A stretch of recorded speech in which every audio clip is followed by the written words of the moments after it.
The Ministry of Science and Technology and Ministry of Earth Sciences, Government of India is organizing 75th iConnect Industry Connect event to celebrate the Azadi Ka Amrit Mahotsav and forge the partnership with industries. Under this particular program, we all are gathered here. Today, being the first day and the inauguration of the program of iCEN-40, with the technical session, we have high performance civil infrastructure materials and the structurals from inorganic industrial waste.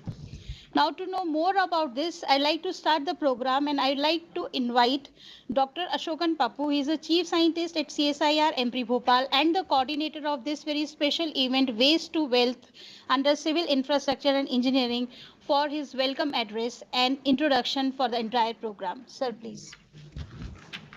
Thank you, Dr. Sarika. आप सबको नमस्कार.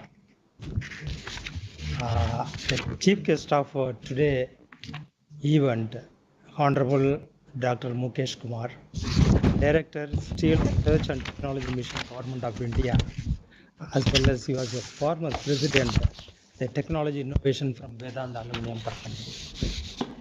Our guest of honor today, we are with us, Dr. Sanjeev Saxena, a General Manager from NTPC Limited.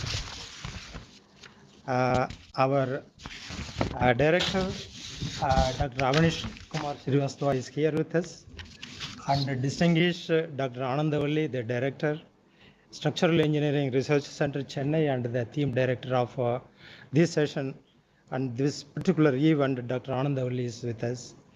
And we have a special invitee and a special guest, Dr. Sudhastava Basu. He is a director, IMT Bhubaneswar. He is also joining with us. And apart from that, we have technology presenters, Dr. J. Prabhagar, Dr. A.K. Sinha, Dr. Manish Mutkal, they are with us, and Dr. Sarika Varima, and Dr. Rajnish Gupta, and many senior scientists from CSIR headquarters. They are organizing this event remotely from CSIR Delhi. And apart from this, many participants attending and participating in this event, they are from different part of the country. Especially Dr. VP Singh, a director of MSME Yamunanagar Plywood Industry Cluster, and many director of MSME from Karnataka, Tamil Nadu, Madhya Pradesh, Delhi, they are here. In addition to that, there are many CEO and senior officials from public, private, and government organizations and startup industry. They have also joined with us. In addition to that, there are many professionals from architects, builders, designers, construction agencies, stakeholders. They are also participating in this event. In addition to that, there is many academicians and professionals and researchers all over the country. They are watching and join with us. Apart from that, many students, teachers from the school, colleges, and university also are with us. So with this, ladies and gentlemen, I welcome you all once again to this very important event. Aap sabko namaskar. And I believe on behalf of the institute, on my behalf, I, Dr. P. Ashokan Papu, Chief Scientist of this institute and coordinator of this event, very warmly welcome you all for this very important event. I believe and I am confident all of your participation, learning and sharing of your knowledge and expertise in this forum is certainly going to influence upon transforming the technology already developed, available in a marketable stage by CSIR scientists, and take to the industries which will create the local employment and contribute to the nation economy and improve the livelihood of the rural people and thus and safeguard our environment. And finally, the main goal of our program is converting waste into value-added product in civil infrastructure engineering, and your intervention and your contribution in this forum is a very significant role has to play, and in which we are going to contribute for the nation mission program on Clean India, Skill India, Make in India, and Atmanirbhar Bharat. And finally, we are going to meet the United Nations Sustainable Development Goal from our contribution. And this platform is, I believe, going to make a major contribution to realize the R&D benefit to the society, industry, and the environment. With this, I once again thank you all and once again welcome you all for this important event. Namaskar. Thank you, sir. You have beautifully explained about the utility and the advantage of this particular program that we have organized for 4 days. A good introduction and the utility. Now, ladies and gentlemen, now we'll move ahead and to continue the program with, I'd like to invite Dr. N. Anandvalli. She is a director in SERC Chennai for her opening remarks. But before that, I'd like to share her CV or the list of her achievements with you. Dr. Anandvalli N is a PhD in civil engineering from Anna University. She did her ME in structural engineering from Bhartaria University. She has received gold medal in the year 1991 in civil engineering. Her area of scientific research includes the structural dynamics, shock resistant structures, computational methods, multi-scale modeling. Her research have been documented in several peer-reviewed articles, and she has many publications and patents and know-how transfers in her credit. She has been recipient of many awards and honors such as Dr. Ramanathan Prize, Raman Research Fellowship, India's Most Inspiring Woman Engineering and Scientist for the Year Award, and many more awards are there in her credit. Now, not taking much of the time, I would like to invite Dr. N. Anandvalli, Director, SERC Chennai, for her opening remarks to the August gathering. Madam, please. Thank you. Thank you, Dr. Sarika, for a nice introduction.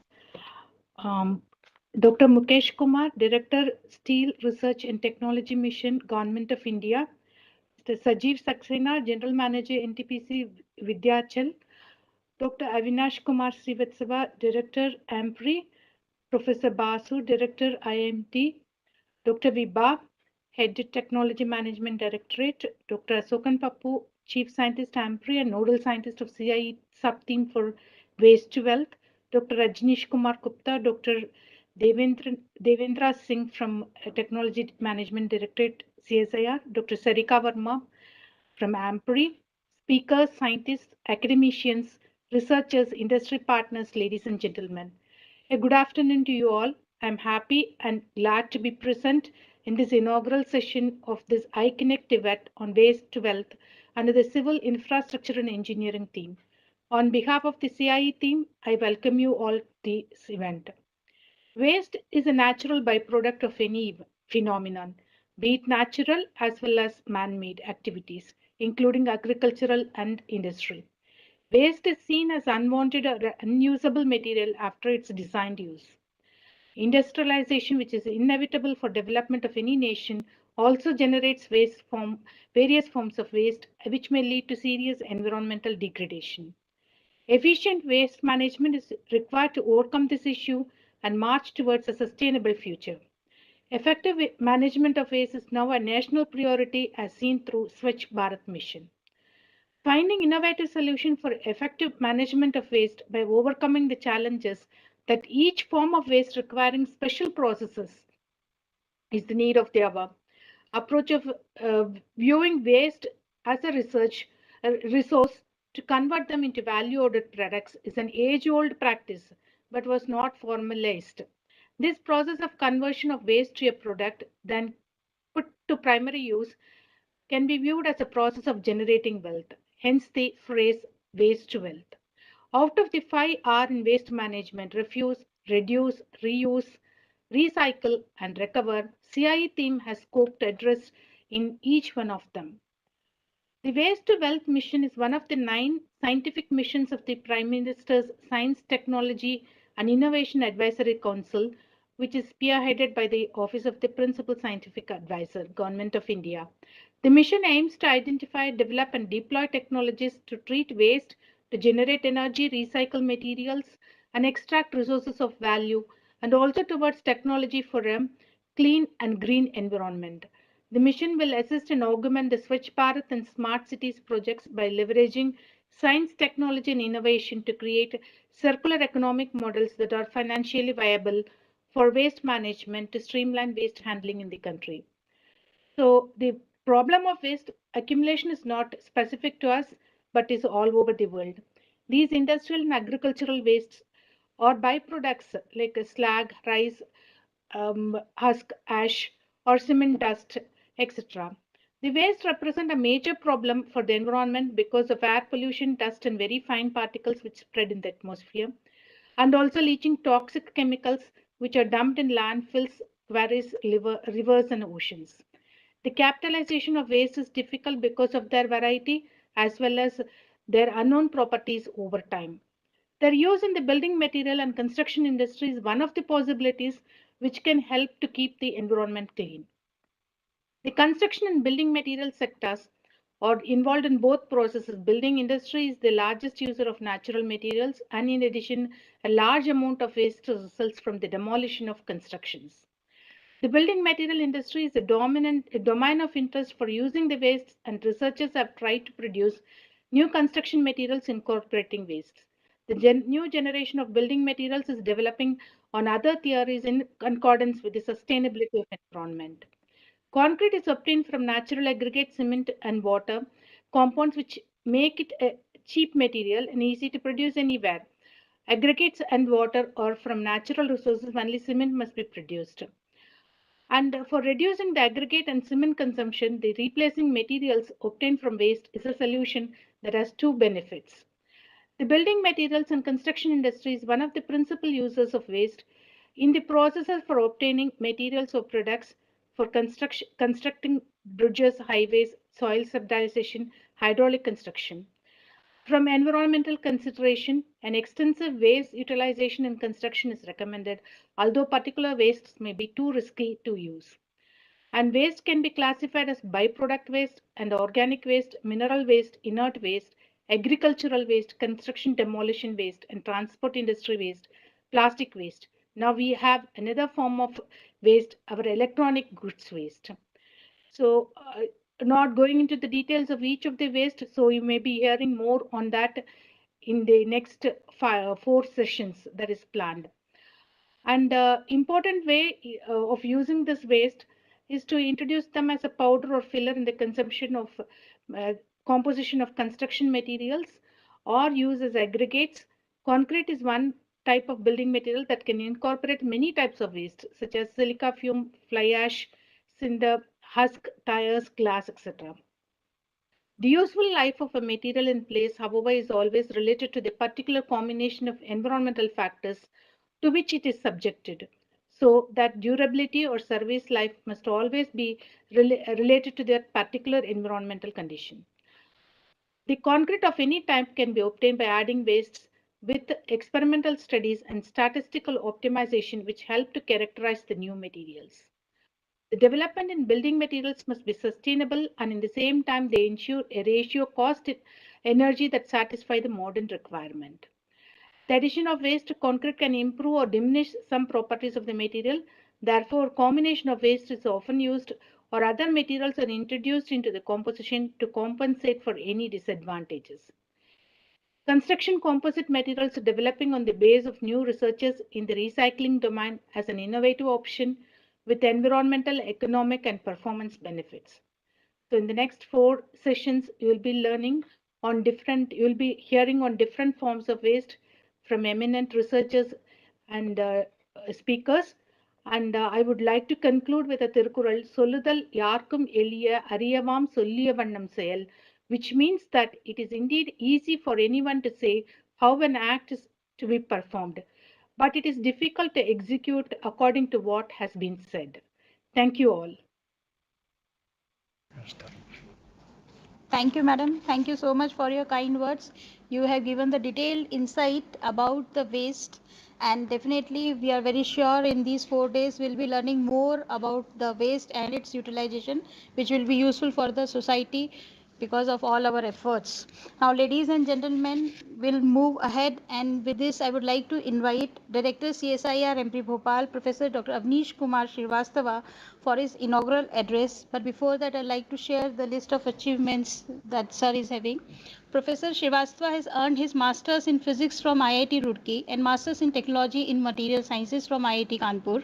He holds a PhD degree in Meteorology from IISc Bangalore. He is known for his knowledge and expertise in the field of materials processing and characterization, semiconductor science, nanostructure materials, waste to wealth materials, composites, and many more. He has more than 350 publications in high impact journals, but with more than 5,000 citations, with his work also highlighted in Science. He has more than 21 patents and have around 15 know-how technology transfer in his credit.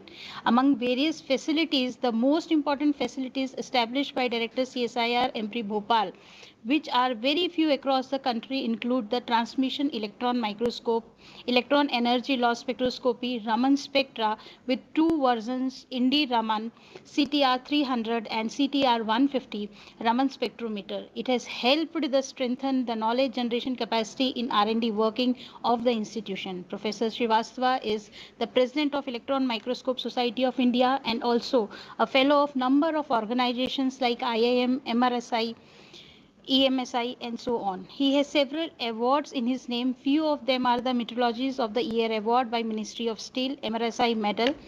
Recently, he has got the NDRC, National Research Development Corporation Awards, and so on. With the untiring efforts of Professor Srivastava in the recent past, the increased and improved infrastructural facilities at CSIR MP Bhopal, like the Radiation Shielding Center, Graphene Center, etc., they have further helped widen up the global visibility of the institution. Significant products like X-ray radiation shielding tiles, bamboo composite, parali composite, metallic forms, biomaterial, etc., have also been developed over the last few years. Thus, Professor Srivastava is continuously and immensely working to achieve sustainable goals by contributing to Atmanirbhar Bharat, Swasth Bharat Abhiyan, Swachh Bharat Abhiyan, and many, many more. There is a long list of achievement of Professor Avnish Kumar Srivastava, which is filled with uncountable number of prominent works and titles, which are very difficult to put into the line. Now, I like to request Professor Srivastava for his inaugural address to the August gathering. Sir, please.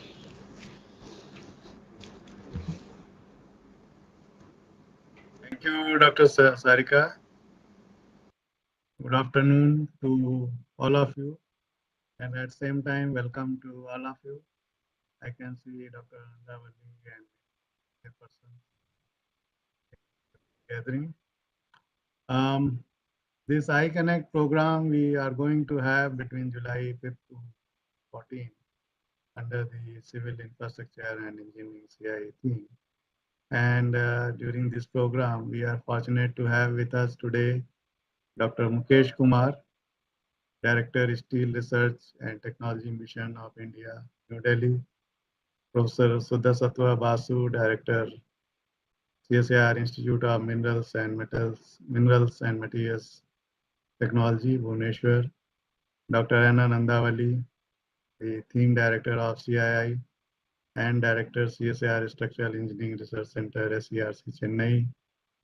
Dr. Sanjeev Saxena, General Manager, NTPC, Vindhyachal. Dr. J. Prabhakar, Chief Scientist of SERC, Chennai. And Dr. Ashokan is the coordinator of this program, Chief Scientist from MP Bhopal. Dr. Manish Madgal, Senior Principal Scientist from MP Bhopal.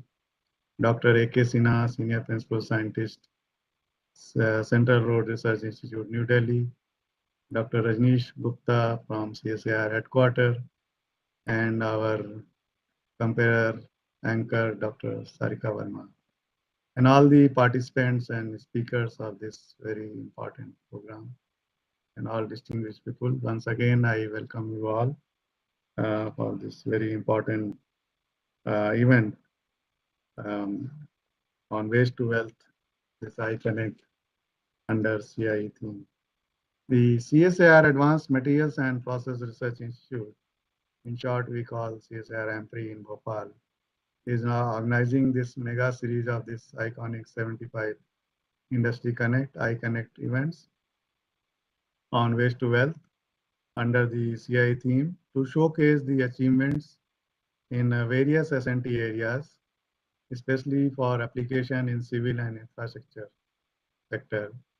We believe that the event would be a fitting tribute to the pride and prestige associated with celebrating this 75 years of India's independence. And this event will include a variety of programs such as mega industry conferences, plenary talks, invited talks, roundtable discussions, as well as breakout sessions that would enable the promotion and fostering of business. That's very important in present scenario when the academic and R&D institutes should join hands very closely with the industry partners in the country.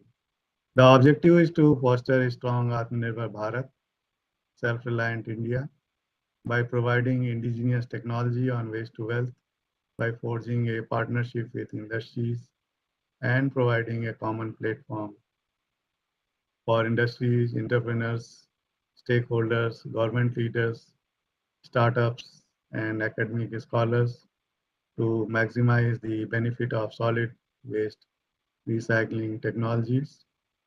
Moreover, in this program, various labs, including CSAR labs like AMPRI Bhopal, EMG CSAR, SERC, CRRI, CBRI, IMT, NML, are actively participating. It's very important that various labs have come on a single platform to showcase, to present their technologies, and the industry partners, including MSME, Jindal, DB Power, Adani Power, Birla Group, NTPC, NALCO, Forest Department, GMG Plywood, and various other industries are also equally participating under this program.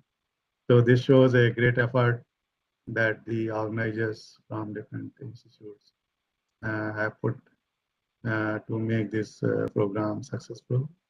The iConnect of CI theme sessions, there are 4 sessions, I believe, and they cover high performance civil infrastructure materials and structures from inorganic industrial waste, alternative building materials, high volume use of industrial or inorganic waste, and agro waste recycling technologies in green building materials. So as Dr. Anandavalli was saying, and the coordinator of this program, Dr. Ashokan Bappu, was telling, that many important waste we are going to handle in this program. And if we really to take it seriously, I believe that there could be many handholdings between the R&D institutions and our potential industry partners. Finally, a parallel discussion on 15 July is expected to lead a significant pathway for transferring CSAR technologies and creating a new platform for connecting industries, entrepreneurs, and startups for a collaborative program and long-term association for mutual benefit. So with this brief note, wish you all the best for a successful industry meet, iConnect, under the theme Civil Infrastructure and Engineering, under subtitle Waste to Wealth. Thank you very much. Namaskar. Thank you so much, sir. Thank you for your inaugural address. Ladies and gentlemen, it's our proud privilege that today we have with us a very eminent and experienced personality, Dr. Mukesh Kumar, for the plenary talk. His talk will be focused on civil infrastructure materials from waste materials and challenges. I'd like to share his brief biodata with him before he will share his plenary talk with all of you. Dr. Mukesh Kumar is a director, Steel Research and Technology Mission of India, SRTMI, and have found 4 decades of experience in metrology, oil and gas, technology development, and project management in India and abroad. He is expert member in various committees of Government of India like coal to hydrogen, coal gasification, e-waste management, resource efficiency, and circular economy in mining and metal sectors, R&D committee of Ministry of Steels, etc. He is associated with various sustainability related projects including use of hydrogen and carbon capture utilization. He is also chairman of Indian Institute of Metals Delhi chapter. He has associated with Engineers Limited India Limited for 26 years and involved in number of greenfield and brownfield projects in the field of meteorology and oil and gas in India and abroad. He was involved in development of technologies like titanium sponge, geopolymer cement, special grade alumina and hydrate, vanadium extraction, red mud filtration, zinc recovery from EAF, IF dust, etc. Also worked with Vedanta Group for about 10 years as president and CEO of Aluminium and Power Business and later as a president and group head technology and innovation for the entire group. He has been involved in the development of number of other innovative technologies as well. And before taking over of the director SRTMI, he worked as an advisor to Hindustan Copper Limited HCL for revival plans for HCL, Mishra Dantu Nigam Limited for some critical projects which includes carbon fiber, high-end aluminum alloys, tungsten powder and carbide and many more. The list is very much long which cannot be put into the words again, ladies and gentlemen. Now not taking again much of the time, I would like to request our plenary speakers of this particular session, Dr. Mukesh Kumar, to please share his talk on the civil infrastructure materials from waste material and challenges. Sir, please. Thank you. Thank you, Dr. Sarika, for giving a Thank you. introduction. And respected Dr. Srivastava, Director MP Bhopal, Dr. Anandavali, Director SCRC Chennai, and all other distinguished scientists, industrialists, researchers, and some students who are present in this very important workshop, which has been started by CSIR with support from Ministry of Science and Technology and Ministry of Earth and Sciences. Utilization of inorganic waste. Generally, inorganic waste, when we are talking about the inorganic waste, normally these wastes are developed mainly from the mining and material industry. Although our industry is quite old, but still there was not much focus on the utilization of these wastes. If we look into other countries like USA and other things, so if you see that thing in even 70s also, they started several programs, and they started programs like environmental and resource conservation, consideration for steel industry and other industry. But this momentum about the waste utilization has gained when Sustainable Development Goals were issued by United Nations. And when they issued Sustainable Development Goal, around 17 goals were issued, in which one of the goal, which was very, very important, was Sustainable Development Goal 12. And that Sustainable Development Goal 12 calls for responsible consumption and production.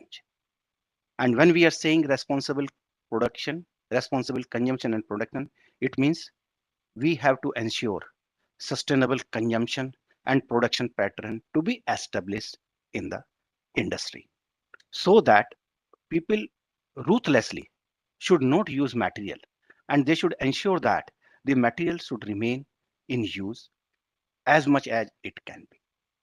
So I'm very thankful to MP Bhopal for giving me this opportunity as a chief guest, or inviting me as a chief guest to address this important Industry Connect program. There are three pillars. One is the industry, second is the academic institute, and third is the research institute, or we can say institutes like MP Bhopal is there, IMT Bhopal is there, NML Jamshedpur is there, CBI Roorkee is there. Last so many years, Government of India is making a lot of effort that there should be a strong interface between industry, institutions, and academic institutions. Unless an interface is there between these three, it will be very, very difficult to make much progress, a sustainable progress. Because any industry requires three types of research. One is your basic research, second is your applied research, and third thing is the implementation part. So these all three cannot be handled by one institution. That's why we have academic institute, we have our R&D institutes, and we have our some R&D in various industry level also. Now, when we told that we want to create this utilize waste for high performance civil infrastructure materials and structures. So in my opinion, in today's time, the way the technology are advancing, calling anything as a waste is not right. Today, if you see, there is nothing which can be called as a waste, because all these waste, whatever we are saying, can be gainfully utilized either by the same industry or by some other industry. And that can be as a substitute to raw material, as a substitute to fuel, or in other application directly, or by doing some treatment, processing treatment. So in my opinion, waste is waste till we waste.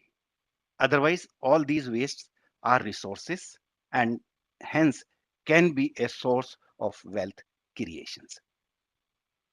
Our Honorable Prime Minister, if you remember, when on 15th August 2021, when our Honorable Prime Minister was giving a speech from the Red Fort, he made a mention of circular economy.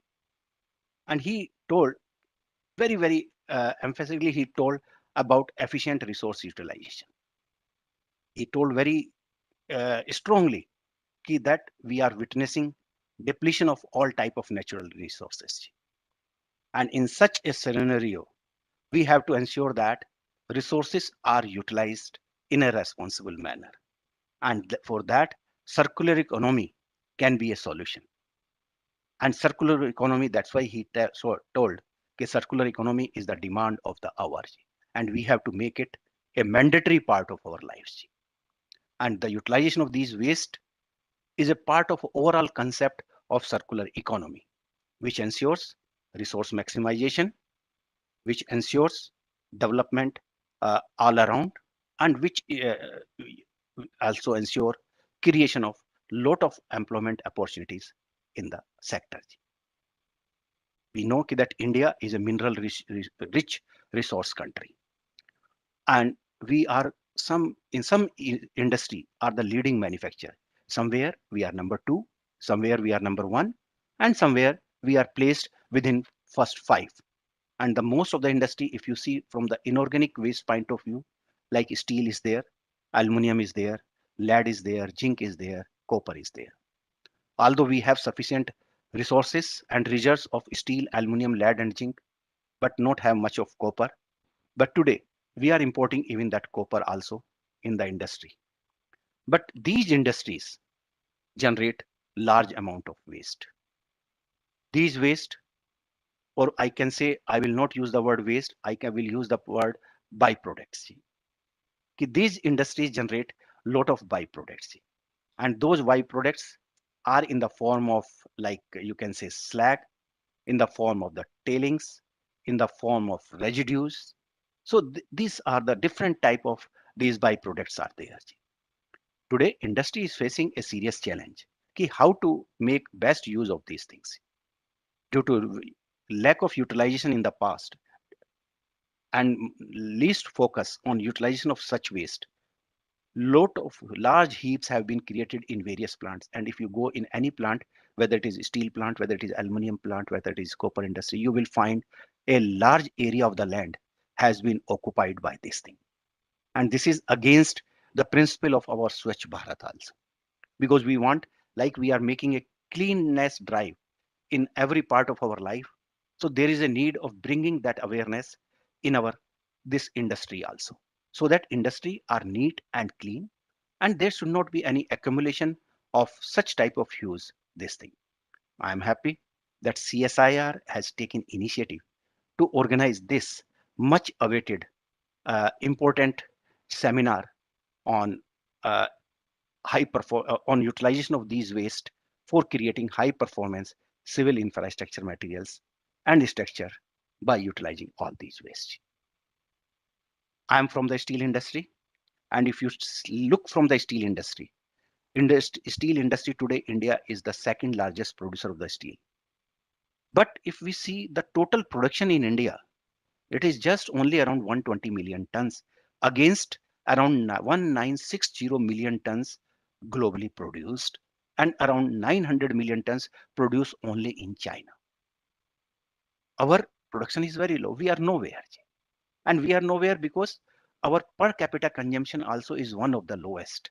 And when we are talking one of the lowest means only around 77 kg per capita consumption against world average of around 225 kg, and as high as around 800 kg in China and the other developed country.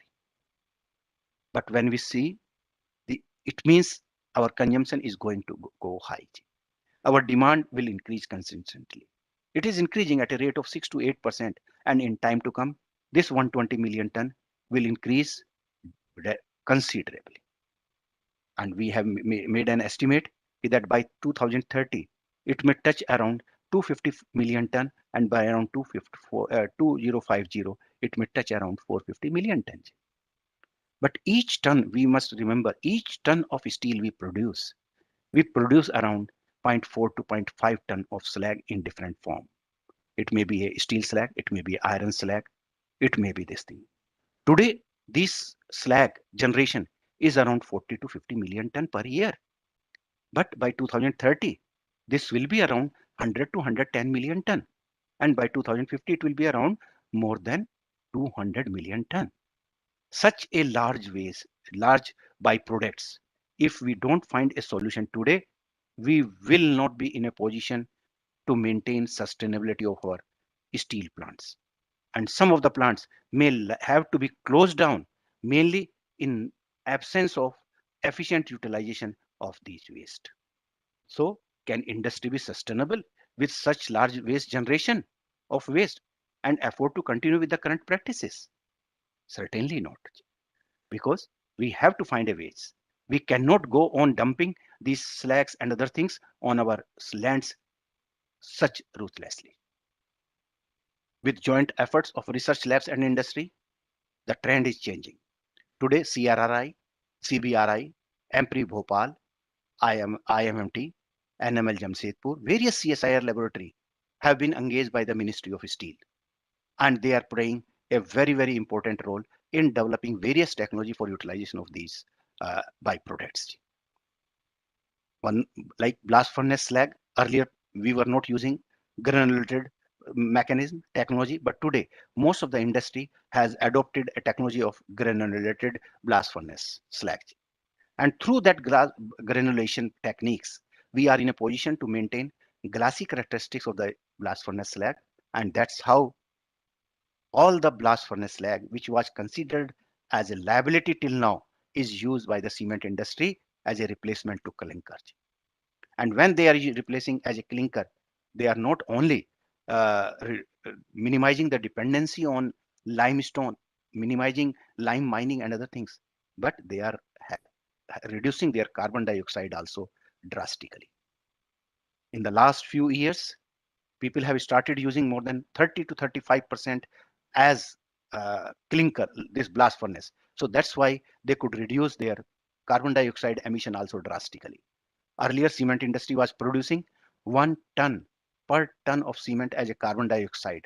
And today our industry average is producing only around 0.58 to 0.6 ton carbon dioxide per ton of cement. And today Indian cement industry is regarded as one of the finest industry having least carbon dioxide emission.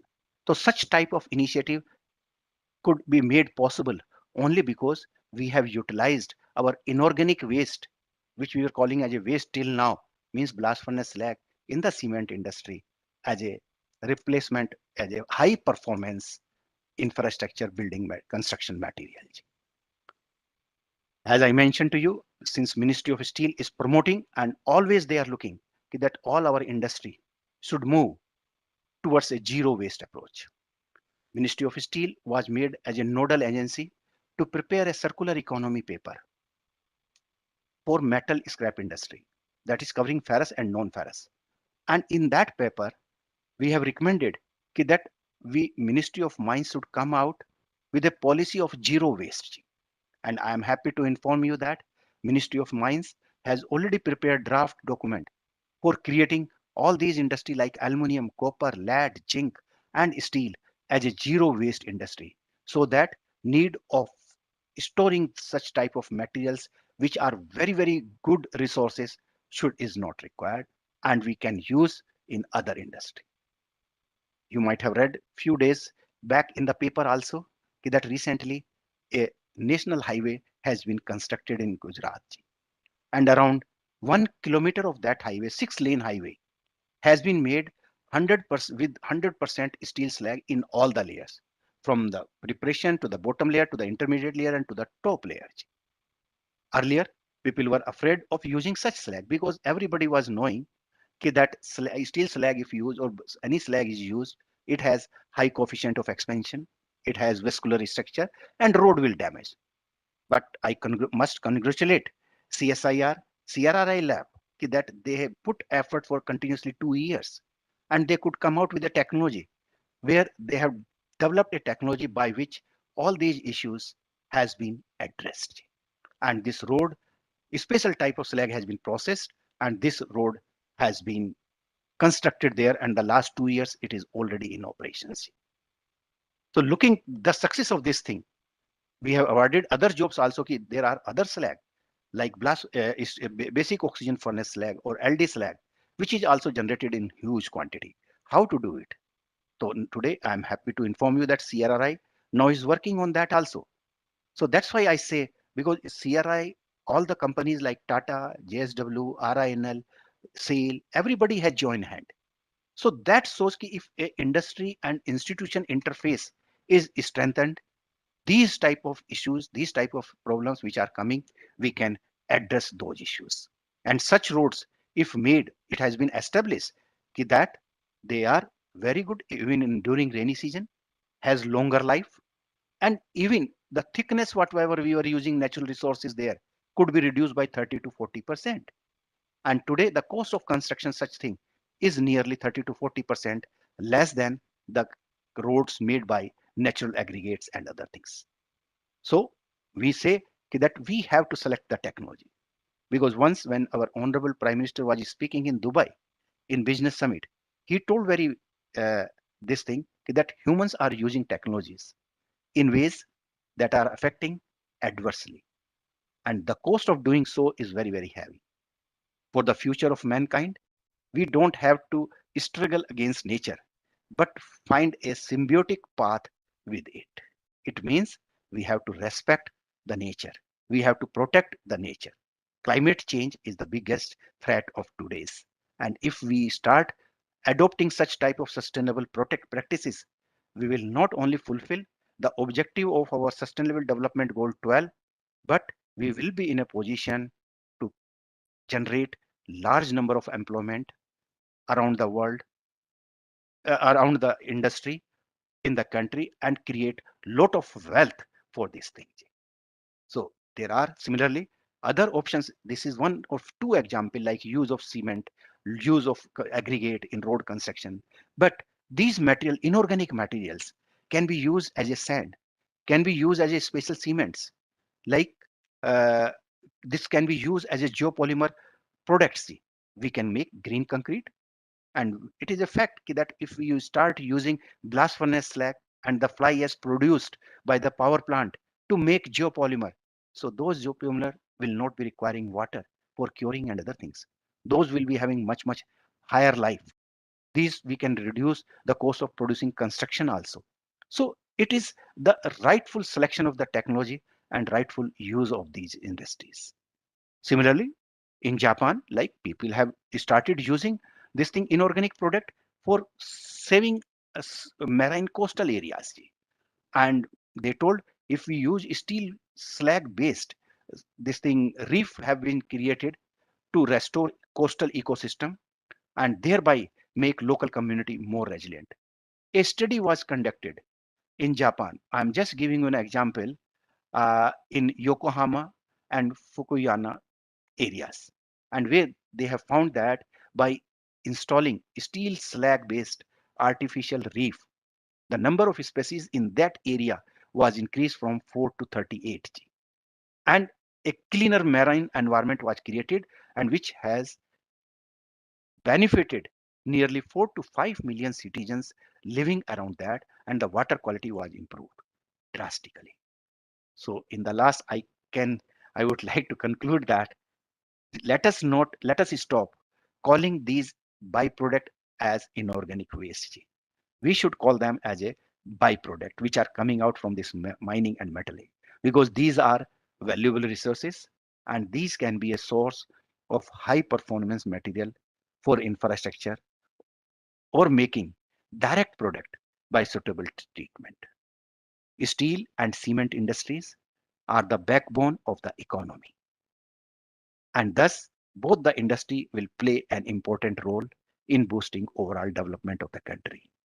The use of these byproduct, again I'm saying not the waste, shall help not only in improving sustainability of these sectors but also address other number of environmental issues, including decarbonization, which is a hot topic today to a large extent.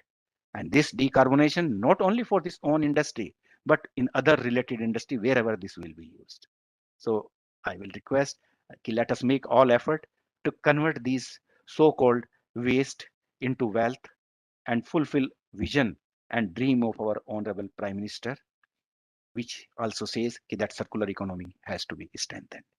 And I'm confident that with the type of research initiative CSIR is taking, the all laboratory of CSIR can play a major role in driving this forward and achieving it in a shortest possible time, so that in a very near future we see that most of the plants are operating with a zero waste plant, and whatever land is getting emptied out by utilization of these waste are utilized for brownfield expansion of the industry and for creating supporting the economy. Thank you very much, and I wish all success for these programs, what initiative CSIR has taken, and not only 2 days but all the 5 days up to 15th of July, whatever these programs are there. I wish all the programs a big success. Thank you very much. Thank you very much, sir. Thank you so much, sir. Thank you for your very much informative and knowledgeable plenary talk. You have rightly said that it's not a waste. Actually, we should say it as a byproduct for developing the value added material, and that will be useful for infrastructure and other applications. Sir, you have rightly said in the right from your beginning, you have said that the three pillars are the industries, the academic institutions, the research institution. Definitely, there is a need for them to get together so that their excellent expertise can be used, and these waste can be used as a raw material and which can be converted into various forms and which will be helpful further. You have also touched upon the part that there is a depletion of the natural resources, and thus there is a need to use it in a very responsible manner, and wherein the role of utilization of a waste, actually it is a byproduct, to develop other product is very very much important, and that too in a very circular economical way, in a very circular economical value. And you have talked about the steel industries, its waste, and the cement industry as well. You have beautifully shared the success stories and the utilization of blast furnace slag, wherein it has been used with more than 30 to 35% as a clinker in the cement industries, as well as you have talked about the ED slag waste. You have shared your thought about the zero waste concept, zero waste industry in the near future, which is really very very important. And you have also said that we can use it as a sand, as a geopolymer cement, in other forms also. At the last, you have beautifully given the example of a Japan, wherein the marine coastal system and the ecosystem has been utilized by using this slag, and it has been benefited by their local people. So sir, thank you so much once again for such a nice and informative talk. Thank you so much. So ladies and gentlemen, we'll move ahead. We have another very special guest with us for the keynote address, Mr. Sanjeev K. Saxena. He is General Manager at NTPC Vindhyachal, and he'll be talking about resource efficiency from TPS waste. And before I would invite him, I'd like to share his biodata with you. He is BE Mechanical of 1987 batch from Government Engineering College, Jabalpur. He has completed his MBA from IGNOU, and he is also a certified energy auditor from the Bureau of Energy Efficiency. Since graduating in 1987, he is working in NTPC for last more than 35 years. He has experience working in various gas and coal-based thermal power plants of NTPC in various capacities in various departments like erection, operation and maintenance, etc. He has been associated with waste to wealth activities since 2018, wherein they steered the commissioning of the first fuel gas desulfurization plant of NTPC at Vindhyachal and subsequently conceptualized the formulation of gypsum, sale policy and limestone procurement of the same. At present, he is responsible for the utilization of the total FGD gypsum of NTPC, which is expected to be approx 5 million by year 2024. In April 2021, he was nominated to the Apex Committee formulated by Niti Aayog on the circular economy on gypsum.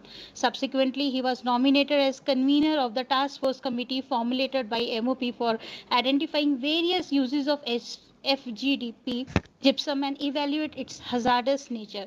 After various in-depth studies by pioneer institutes and government bodies in the related area, the committee recommended it as a non-hazardous and thus ensured the acceptance of FGD gypsum across all over industries in future in February 2022. From April 2021, he is also working in the sustainable use of ashes in building industries like manufacturing courses, fine aggregate from ash, use of bottom ash as sand, geopolymer and so on. The list is very long of Dr. Sanjeev as well. Now, ladies and gentlemen, I would like to invite our keynote speaker of today's program, Mr. Sanjeev K. Saxena, he will be sharing his thought in the resource efficiency from TPS waste. Sir, please. Thank you. Good afternoon, everybody.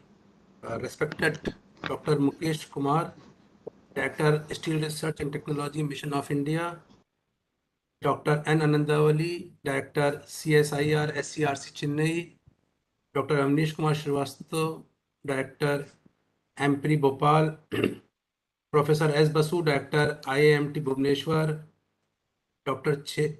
Prabhakar, Chief Scientist, CSIR SCRC, Dr. Ashokan Pappu, Chief Scientist, AMPRI, Dr. Manish Mudgal, Principal Scientist, AMPRI, Dr. A.K. Sinha, Principal Scientist, CRRI, Dr. R.K. Gupta, Principal Scientist, New Delhi, Dr. Sarika Verma, and all other dignitaries connected in this event across India. The title of today's event, High Performance Civil Infrastructure Materials from Inorganic Industrial Waste, with a special theme of waste to wealth, in my opinion, is a very useful and apt topic in today's economic environment of the country. And I thank AMPRI Bhopal for organizing this industry meet on this topic. I am thankful to management of AMPRI for giving me this opportunity to share my views through keynote address on this topic and with a special reference to resource efficiency from thermal power station. Delegates, as you're all aware, for last 75 years, Indian economy has grown multifold from agro-based economy to large-scale industrialization. During this journey, historically, we had a linear economy wherein the desired product was manufactured and during the process, lot of waste was generated associated with it. Disposal of these waste generated used to be a challenge and company had to invest a lot of money for safe disposal of the same. As Dr. Mukesh Kumar has just told, of late, due to stringent environment norms and cost competitiveness of the manufactured product, this waste is now considered as a resource which can further be used as input to other process. And this system is nothing but what, again I'll repeat, Dr. Mukesh Kumar has said, is circular economy. last year, Government of India Niti Aayog has identified 11 such materials which we should consider in circular economy. Some of them are, you can say, municipal solid waste, electronic waste, scrap metal, solar panel, gypsum, etc. It is estimated that this waste to wealth has a great opportunity, and as per some data available, there is a potential of about $45 billion by 2030, which Government of India is contemplating that we can have through waste to wealth. And therefore, as our Honorable Prime Minister and Government of India is focusing, young India startup can gain a lot from this potentially new areas of avenues. In NTPC, we are also aggressively taking steps to convert our useful waste, not waste, but resource into wealth. In a typical thermal power station, coal-based thermal power station, there are two major inputs. One is water, other is coal. NTPC is constantly working on reducing the requirement of water. This is one of the most precious resource available for us, and I'm happy to inform you that almost all the plants we are having zero liquid discharge. So this means no discharge is going on, and by 2023 it will be 100%. Moreover, as I have told, this is a very precious resource. Constantly we are working on to reduce water consumption in generation of electricity from 3.5 liter per unit, which used to be some 3-4 years back, and we are targeting to 2.5 liters per unit by 2032. So there will be a huge saving in water. The second major input resource which NTPC uses is coal. In Indian coal, as you are all aware, 35 to 40% is ash. NTPC is also working in to use its ash in a productive manner, and we are confident that this ash can revolutionize the civil infrastructure industry in India. Apart from these two, as I mentioned,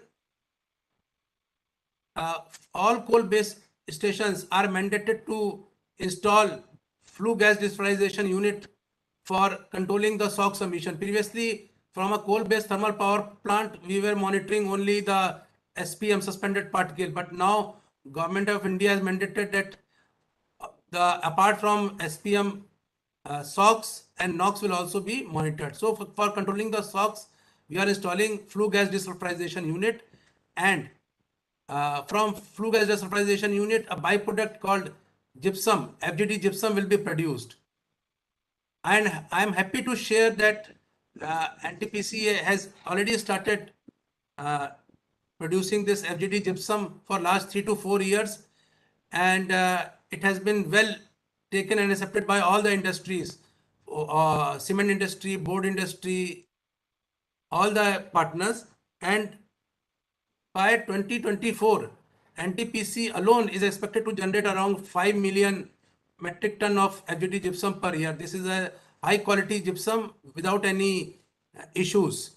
As we have just discussed, this out of the 11 circular economy product, one is FGD gypsum, and the Government of India has submitted a report that this FGD gypsum is safe just like a mineral gypsum and can replace a natural gypsum.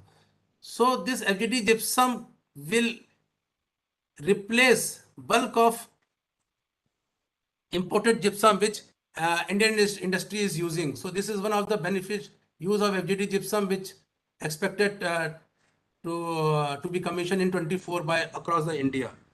So this is talking about gypsum. Apart from these two, NTPC is also working on a very important uh, waste which can be used as a wealth, is a firing of husk along with coal 10%. As you are aware, in the northern part of the country, especially around Diwali, there is a lot of pollution due to burning of this husk in the agriculture field. So NTPC has taken steps in utilizing this husk for co-firing along with our coal, and we are in fact mixing 10% pellet along with our coal. Last year, NTPC has fired around 50,000 tons, and this year we expect it to go up to, we propose up to 12 lakhs if we get pellet, because now there's a shortage of pellet.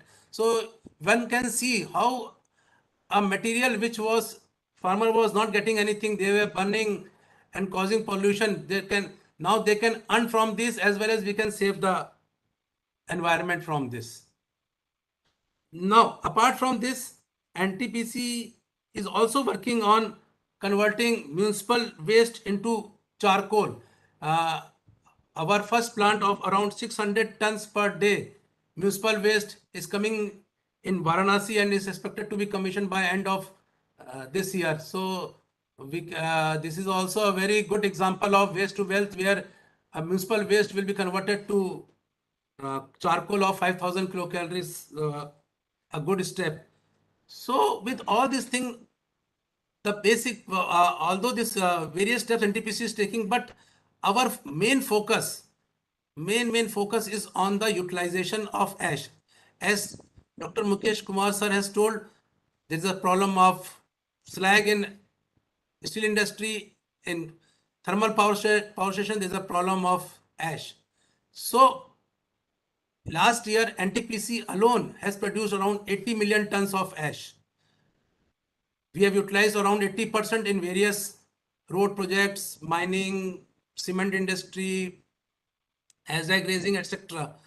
But what NTPC is now thinking is, we are going into more aggressive way of sustainable use of ash, and we want this 100% our ash to be converted into building material like aggregate, sand, so that we can convert this useful resource into aggregate and sand, which has got a huge demand in India, as well as at the same time, lot of natural resources can be saved, because it will help in this getting saving in the natural stone from various hills, or we can save our river from for extracting sand, etc. In NTPC, we have working aggressively on more than 3 to 4 technologies on converting ash to aggregate. There is a lightweight aggregate plant is coming up in NTPC, geopolymer aggregate plant is coming, nano concrete aggregate, then geopolymer sand. So we are all working on this thing, and hopefully by this financial year, we will be, all this plant will be commissioned, and then depending upon the marketability, we may go for the commercial plant. And our vision is, one day we want to replace total aggregate and sand with this man-made or manufactured sand and aggregate. We are also working on, but we have, and normally power station produce two types of ashes. One is fly ash, other is bottom ash. Bottom ash is a coarser ash. We are in touch with BIS, and shortly a new code is coming in which we can replace 50% sand with bottom ash. So this will be a huge step in conserving natural resources. We are going in a big way for fly ash bricks. This will save the most precious topsoil of the country, because we want to replace total red clay bricks with the ash bricks. We are also, as sir has told, we are also working on geopolymer road. Apart from this, in agriculture, we have given a 10-year study to CSSRI, Indian IISS, Indian Institute of Social Science, ICAR IISS, for study of pond ash in agriculture. So already it has started 1 year, results are encouraging, and if in future if we can get a positive result, then this can increase the yield of the agriculture productivity in the country. Likewise, in India, there is some 3.7 million tons of sodic soil, and if we apply FGD gypsum, this sodic soil can be converted into cultivable land. NTPC has given this study to ICAR CSSRI, Central Soil Sanitary Research Institute, Karnal, for 3 years, and this coming April, this study will be completed.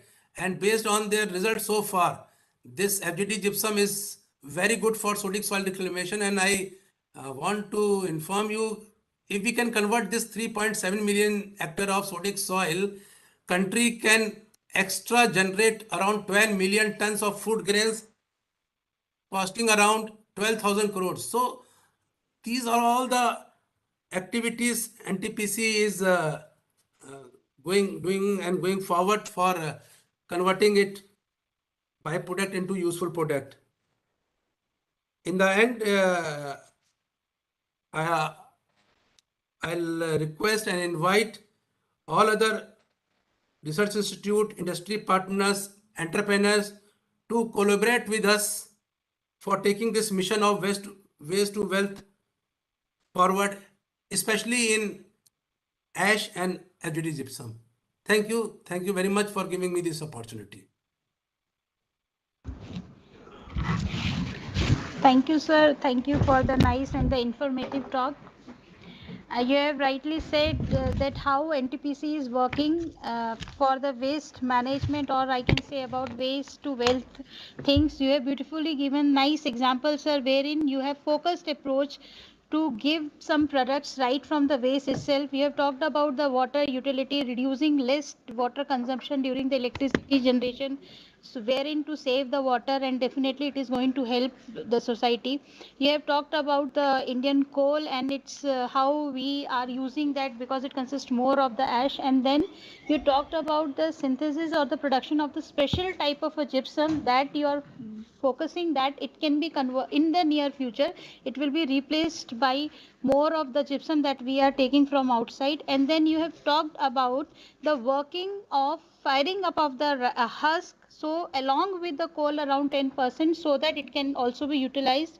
You talked about the municipality waste to convert into the charcoal. Various example you have shared of NTPC wherein you are focusing upon the utilization, and you have rightly said we'll have to have further focus on the marketability, commercialization, and of course in the near future the complete replacement of these particular products that you have said about for the building material such as sand and aggregates from this waste, sustainable utilization of the fly ash, as you have rightly said. At the end, you have also said that NTPC is focusing towards the agricultural sector as well, wherein you have given certain projects to different institutions for different years, so that the productivity of the soil can be increased, and parallelly at the same time, of course, the food grain generation will be more, and definitely it will be useful for increasing the economy of our country.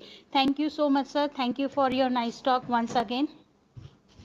Thank you. Ladies and gentlemen, now to move ahead further with our program to the technical session, I would like to welcome, we have a very eminent personality with us, very experienced, very renowned personality with us. I would like to welcome him. He is Dr. Sudha Sattva Vasu.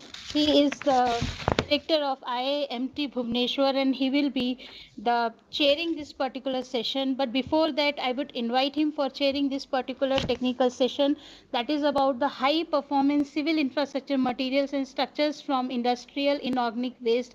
I would like to share his list of achievement of Dr. Basu. Dr. Basu has completed PhD MS in Chemical Engineering from Indian Institute of Science, Bangalore, after obtaining BTech in Chemical Engineering from Calcutta University.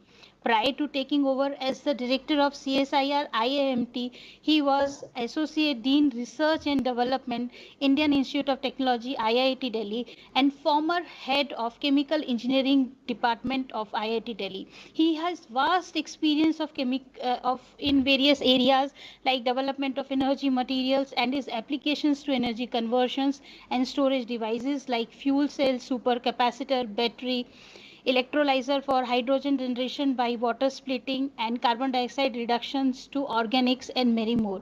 He has published in high impact journals around 200 H index 38 and have around more than 7 patents and technology transferred to various industry in number, and also has completed around 20 crore worth of project at IIT Delhi. He is a fellow of Indian Academy Engineering, National Academy of Science of India, fellow of Royal Society Chemistry UK, fellow of International Association of Advanced Materials, and he has also received the Hadilia Award, Excellence in Basic Research in Chemical Engineering, and many more. The list is too much long, and his area of interest includes some material development for electrochemical storage for renewable energy system, fuel cell, etc., interfacial and electrochemical engineering and microfluid mechanics and their application in artificial photosynthesis, and so on. He is the recipient of many awards, and I would like to share that he is among the top 2% scientists in the world, ranking brought about by Stanford University at 2020, and he is the fellow of many associations, and his achievement is full with uncountable number of these type of titles and prominent works, ladies and gentlemen.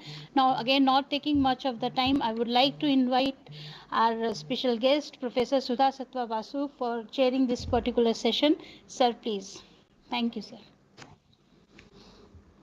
Thank you, Dr. Sarika Varma, for very elaborate introduction. I don't deserve that much of introduction, but anyway, thank you for doing this, and thank you, Dr. Ashokan, for inviting me to chair this session. And most importantly, I'd like to thank my fellow director and friend, Dr. Avnish Srivastava of Director AMPRI, for organizing such a nice program and also invited me for the same. Today's topic, of course, is very, very important, as everybody is echoing. Same way, I would also agree that high performance civil infrastructure materials from inorganic waste, structures and materials from inorganic waste, is what India would look in future, because we have a 140 billion of population. Our resources are limited, and only when we reuse or go through a circular economy, then only it will make sense, or it will reduce the import, and of course it will be less heavy for the exchequer of the finance ministry in terms of the resources, in terms of wealth, whether it is in terms of material or matter, or in terms of the cash. Whatever you talk about, I think circular economy is the way forward for India, because of the huge population now we have, and we have only limited resources within Indian geography of India. And importing things doesn't make sense at all, as I said. In that respect, all this waste that we generate, as mentioned by the previous speaker, Dr. Mukesh Kumar, and many others in the beginning, and as well as the director, that we can easily tap these wastes, generally are dumped in the site of their generation. Let's say it is a steel plant, or it's a aluminum plant.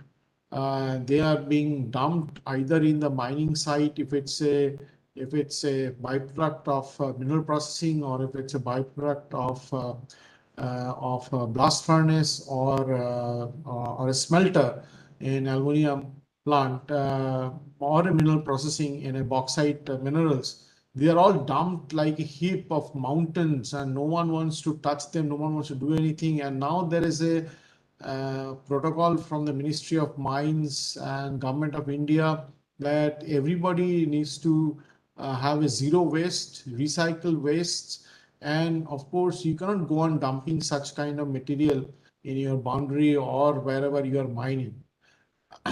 Needless to say, all of these wastes do contain a lot of valuable material. One is to extract the mineral lefts, like in the case of slag or in the case of sludge or meal scale, whatever you talk about. The other major waste in the steel industry, there is still a lot of iron left in sludge, about even 55-60% of iron left, and still it can be tapped.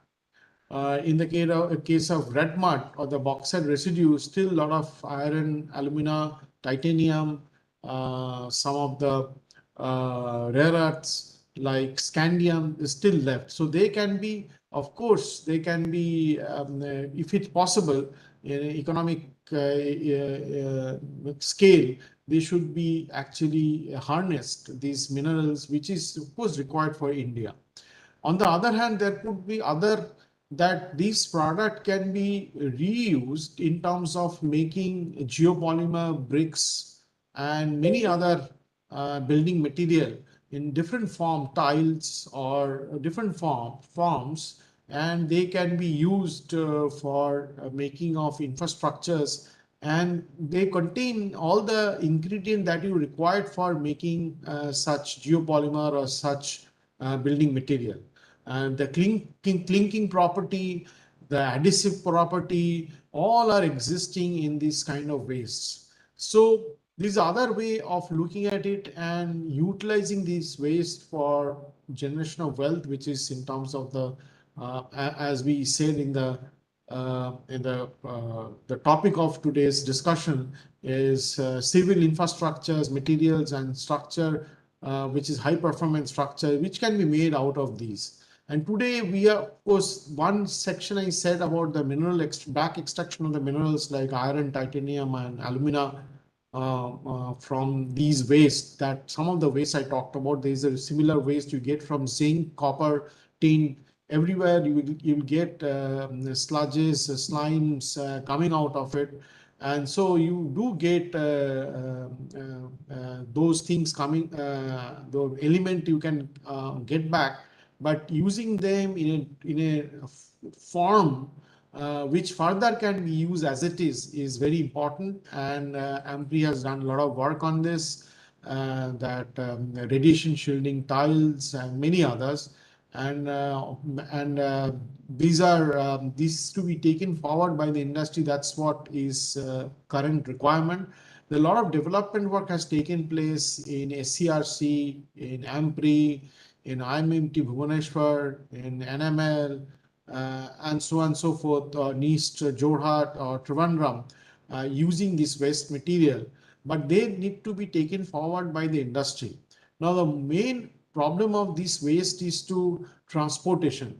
So transportation, although they can be available free of cost, but transport them to a place of their generation of new product or place of their application actually brings up the cost or increase the cost of production, which is what is prohibiting huge success of this industry. The important part is to utilize them in the site of their generation, make a new product and sell in the market, which at the finished form may be more valuable and may be sold in the higher prices. So at the site of generation of bauxite residue, at the site of generation of slag, sludge, or mill scale, we need to have such kind of plant to make geopolymer, make bricks, make whatever infrastructural product, and then it can be sold to the market. So with this introduction, we would start today's presentation. Specifically, the presentation will be the technology presentations by the CSIR lab. Starting with SCRC, we have Dr. Prabhakar from SCRC Chennai. We'll be talking about disaster resistant, lightweight, prefabricated building systems. We have Dr. Ashokan Papu, manufacturing high performance hybrid composite wood using inorganic wastes. Then we have Dr. Manish Mudgal on about the fly ash based geopolymer. Then we have Dr. A.K. Sinha. All last three speakers are all from AMPRI Bhopal, from Jarofix, utilization of Jarofix for road embankment, and then closing remark, of course, by our own scientists from CSR headquarters, Dr. Rajneesh Gupta.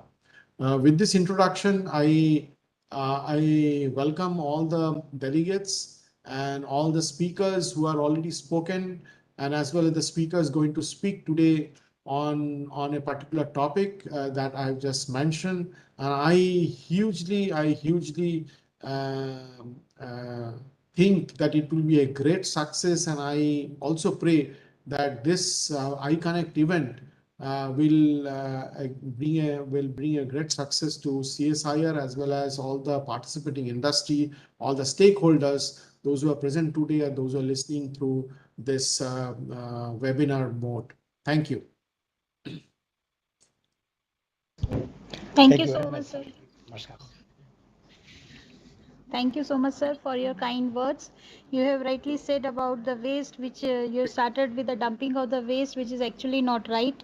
You talked about the importance of zero waste, recycling of the waste, and different type of waste you have shared about. And the most important part, that when we talk of the waste utilization, it is about the economical utilization or useful technology or the low cost technology that we have to develop. And for that, the waste transportation or where we can develop the product in that particular site only, means this was one of the very important point that you have touched about. Thank you so much, sir, once again for your nice talk and your particular starting with this session. So ladies and gentlemen, now move ahead. We have another interesting and very good whatever we were listening right from the beginning, have the presentations of various type of technologies that the researchers and the scientists they have developed. And you will see that these 4 presentations in this particular session have different forum or the different waste has been utilized. To continue with this, I would like to invite our first presenter. He is Dr. J. Prabhakar, Chief Scientist at SERC Chennai, and he will be sharing his talk on the disaster resistance lightweight prefabricated building systems. So I'd like to invite Dr. J. Prabhakar, please. Sir, please. Thank you. Yeah, thank you, Dr. Sarika. Can you able to see my slide? Yeah, sir, screen we are able to see. No, no, Dr. Prabhakar, it is not visible. just a minute. Okay.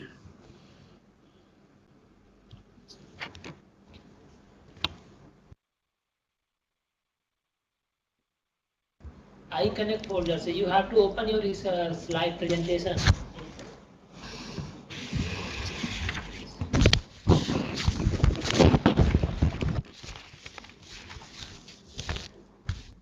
You minimize this screen. Sir, I think please stop the screen sharing and reshare again. Yes. Oh, just a minute.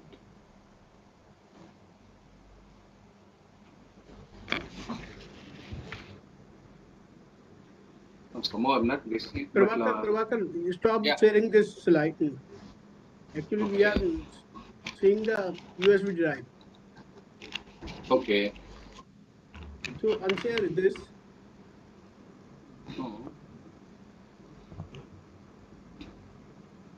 No, I'm not getting that command actually.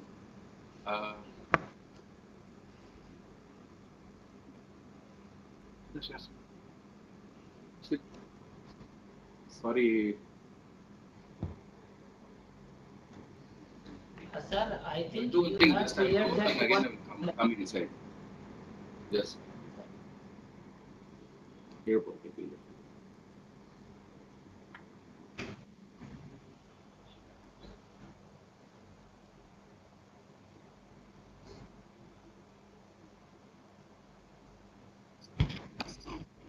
Dr. Prabhakar, you have done. Now you can share it. Just a minute.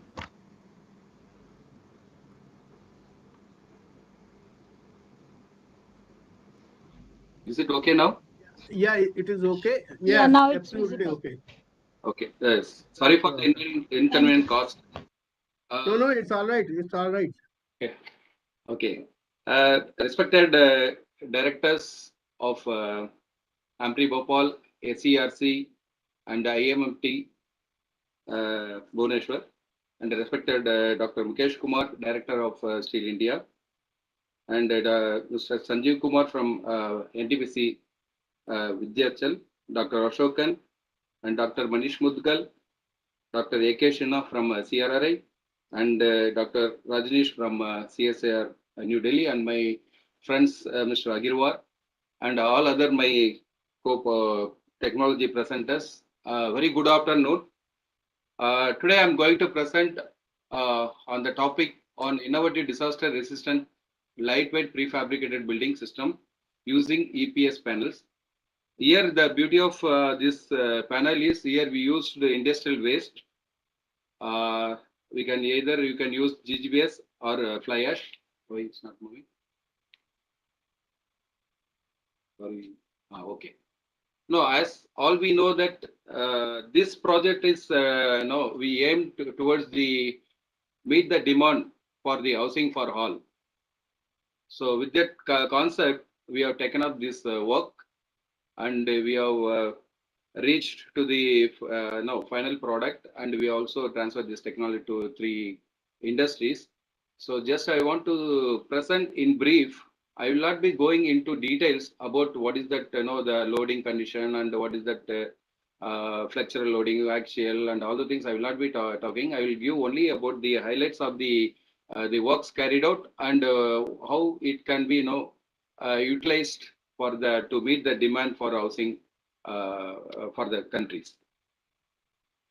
So now the precast is very much widely accepted, and now there is a lot of demand to use the precast components.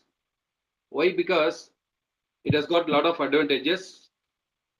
As we rightly said, it has got a very good strength, and speed is the most important factor. Whereas in the conventional, you need to wait for longer period to get the any buildings or any infrastructure. But in the case of precast, so we can get the any building structure with a in shorter period of time with the quality and without polluting the environment. So because all these things are whatever the components we are cast at the industry and we bringing into a truck and will be assembling at the site, and within a shorter period of time we can able to use that particular buildings or any commercial things, so that we can get in return within shorter period of time. So that is another advantage. And one big thing now we are country is facing is we are not getting the trained masons or maybe the skilled persons or even laborers. So there are a lot of demand is there, particularly in this area. So we need to try to come out with the right solution. So the industrialization is is the one which can meet the demand, so that we can give shelter to everybody's. So in SCRC it is not new. Actually, in 1965, our seniors they developed this precast this technology. So we have constructed about 144 flats in Chennai, about for the Tamil Nadu Housing Board, even the year 1965 itself. So it was not picked up because, as I said, always we in India we compare the cost. So in 1965, even up to 1990, there was no problem with regard to getting laborers, construction laborers. But now it is a reverse. So as I said, so industrialization is very much important so that we can meet the demand. So that is why now in India it is picked up very fastly. So now if you can count, there is number of precast industry has come out, and we can see that there are a lot of infrastructures are coming out in a very faster way. So with that ideas or objectives, so we have taken up a project to develop a precast component. At the same time, it should have highly seismic resistant kind of these building components. How we can achieve? So this can be either integrated with the reinforcement at the same time. So whenever the seismic force, the earthquake comes, see the weight of the structures only governs, for making the casualties to happen. So if you see any masonry structure or stone masonry or brick masonry, so these are all weak in in the lateral loads, because in between the bricks the mortars are being used, that the binding properties of the mortar is not compatible to to keep the structure into positions. So thereby it is when the seismic force comes, so the bonding is it is due to less bonding between the masonry, it's collapse. So once, because of the weight of bricks and stones, so it once it's fall on the any human beings, so naturally the casualties happens. So when you go with the integrated kind of structure, so this kind of problem can be minimized, and that too with the lightweight, so it will have added advantages. So we can bring the weight of the structure, and overall the load comes on the foundation also can be very much minimized. So in this case, we used, this is the EPS panel. It is whatever the EPS, nothing but expanded polystyrene. It is reinforced in 3D wire mesh. Here you can see that top mesh and bottom mesh. It is interconnected with the truss member. So this material is, this panel is readily available in the market. So using this panel, we are fabricating to get as a large wall panel with the skin as a concrete member. So if you see about the specification of this EPS panel, the wire thickness is about 2 mm. The density of the EPS is it is 20 kg per meter square. You can imagine the weight is nothing. So when in the real structure, the thickness of the wall member is about 150 mm thick. So total 150 mm thick is full of concrete and steel. But in this case, this total out of total 150 mm thick, 100 mm is the EPS panel. So that means total 150 mm thick, the EPS is 100 mm, and remaining 50 mm is the skin. That means on either side 1 inch thick, that is 25 mm thick concrete only is going to be there. So if you calculate the total weight of the panel is hardly 1/3 of the conventional RCC solid elements. So this is the way we have arrived. Actually, you see, this is the EPS panel which is available in the market readily, and we have just pour the concrete of 25 mm thick of self-compacting concrete. So here I want to highlight here is, here we are using either GGBS or fly ash. So with the GGBS we can get the right mix to get M40 grade concrete, and of course other parameter like water cement ratio or this super processor, that will vary depending upon that. In general, about 30% of the fly ash or waste material, we can say, not waste as rightly said by Dr. Mukesh Kumar, it is a resource material. So we can use either GGBS or fly ash. So we can use in this concrete composites. So this studies actually, whenever you take this panel in the market, we cannot straight away use it for structural elements. So we'll have to do a number of studies with the different configurations, and we did with the different EPS thickness. For example, this EPS thickness is 100 mm, and it is available with a different configuration. 50 mm is available, 80 mm is available, depending upon the span requirement. Span is nothing but the room size, we can say simply, if you want to understand, is that if you want to increase the room size, so depending upon the room size, you have to choose the kind of EPS panel, and also you have to introduce the reinforcement accordingly. So this kind of studies we did, and, just to understand, so this all kind of loading system is undergone for assessing the capacity of the panels. So here in the first slide, if you see, this panel is without introducing any reinforcement. You buy the, you are whatever the panel you are getting in the market, and just you pour the concrete, and you start, if you measure under flexural loading, this is the kind of failure it happens. It is a catastrophic failure, which is very dangerous to the member which is put under flexural conditions. So that should not be accepted, particularly in the civil engineering field.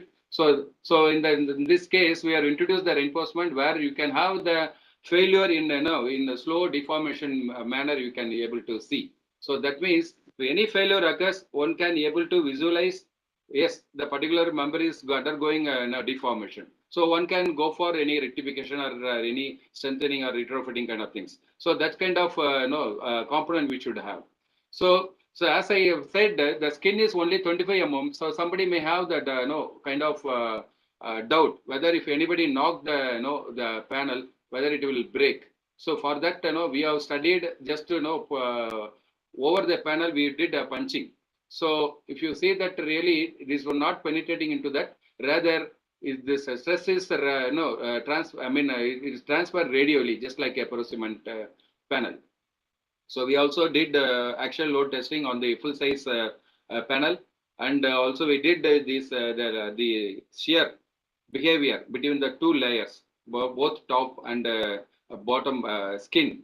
So what is the shear capacity? All those things also we measured, and with insulation, without insulation. That means with EPS, without EPS, and how it behaves. That also we did.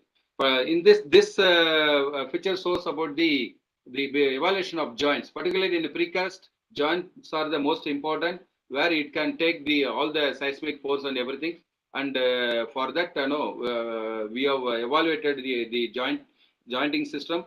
It should one is you should take care of the load which is expected in the seismic zone, as well as you should easy to connect. That is most important, particularly in the precast. If you have the complicated kind of joints, it will take much more time. So at the same time, it should be easy to erect at the site. So in such a way, we have come out with the very simple way of connecting system, and that study also we have did.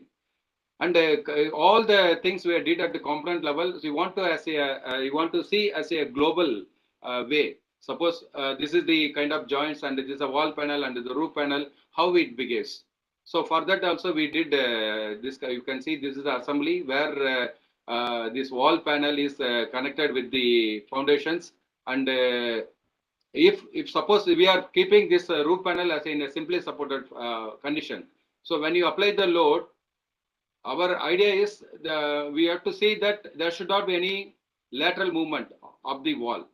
Only we try to see that this slab should only failure if our design is perfect means. So that is the kind of arrangement and the studies we did, and we have conducted the experiment. Here you can see we in our institute we have full scale size panel we can able to study under actuator, and you can see that different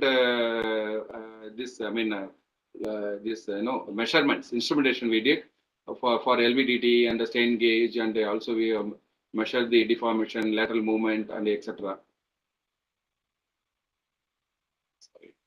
And you see that, as I said, here these wall systems are we have not find any displacement or both in lateral, and you see only the roof slab panel alone got failure. That was our setup what we are expected. So that means whatever the jointing system, whatever the wall arrangement design we made, it is pakka. So now whatever earlier we study, these are all panel available in 1.2 meter by 3 meter size. Suppose we want to go for bigger size, how to integrate, how to make it bigger size. So this is the way, you see, this is the panel available in the market, and we have introduced the reinforcement and provided the overlapping reinforcement bars to connect these both the panels. So here the picture shows about that how we have fabricated the large size panel. This is about 3 meter by 3 meter. So this is a simple mold we have used to cast this panel. This is nothing but is the channel, steel channel of 150 mm thick. So that, as I said, the total thickness of the panel is 150 mm. So this channel's thickness also 150 mm. So first what we did is we spread the self-compacting concrete of 1 inch thick, that is about 25 mm thick. So once this layer is spread, then this panel is placed over that. Then again Above that one, we pour the concrete. So that's all. So now this panel is cast, and during that panel, we also did some kind of strain gauge and all other things. So this video shows about the how we can lift the panel. Sorry, I think somehow it is not coming. Actually, the lifting of panel is much important, because if you lift it in the next day, we cannot lift. We have to lift it in actual mode. So that is much more important. So somehow in the last I will play the video how we can lift the panels, particularly when you cast any precast panel and all. So this slide talk about the load carrying capacity of the roof panels. This 3 meter panel size, we have studied the load carrying capacity, and we can say again that a lot of instrumentation was made, and we measured the what is the deformation and how the slab is behaved, whether it is a two-way slab way it is behaved or single one-way slab. So that also we have studied, and we observed the first crack at 90 to 91 kilonewton, and the overall capacity of the roof panel was about 195 kilonewton, which is more than sufficient for a room size having a 3 meter span, or even we can have up to 12 meter span we can go. And so far we did for the component level, and we want to know that as a building system how it is going to behave, and for which to understand the behavior of entire panel as a building system. And we have erected G+1 building on a shake table. We have a shake table of 4 meter size in our institute, and over that we have considered these 3 meter room size, having window opening and the door opening, because in the real case the openings are the most vulnerable to have a failure. So in order to have the capture the failure in the openings, we have made the design in the realistic manner. So this the G+1 building was erected over the shake table, and a lot of instrumentation was done both with the accelerator and we also have the this LVDT we have fixed to measure the what is the movement, lateral movement, and the interstory drift to measure the interstory drift, and we can just to see that.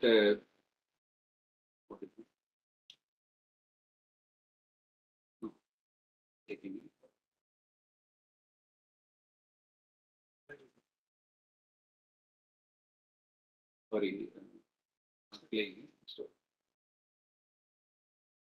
Okay, sorry, that is not somehow, maybe it is.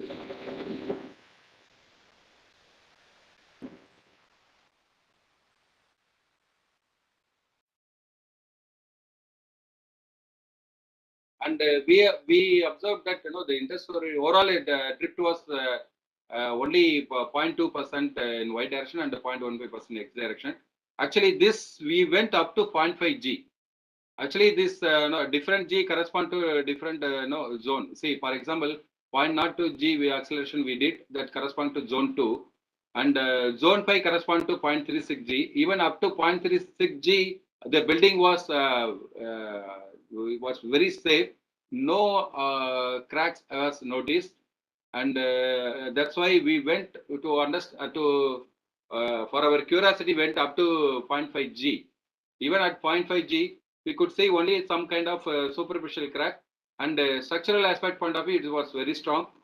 That is what we seen when we constructed this building with our EPS panel. Okay. Now we not only to go for gone with the G+1. We also want to see at by constructing G+3 of EW system. That is economically weaker section. For economically weaker section, it has got one hall, one bed, and a kitchen, and toilet and bathroom with a balcony. So with that modular, we want to really see that the behavior of the building with this panel, for which we have fabricated this EPS panel and made to a size of to meet the different room size. You can see here again we cast like this. Already I explained, And again, this just pouring concrete and placing. Then again, at the top we are pouring one more layer. Now this panel is ready. And now this slide shows about the how we can while transporting the panel, whether this panel gets damaged or not, because we use only 1-inch thick skin. So while transporting, the skin is getting damaged or not. For that, in a realistic way, we have tested. And another one advantage here is, in a normal conventional slab, if you are carrying 2 means, here you can carry 6, because the weight of the panel is, as I said, it is only 1/3 of the solid conventional solid slab. So that way, in a single stroke, we can shift into so many number of the panel. That is another advantage.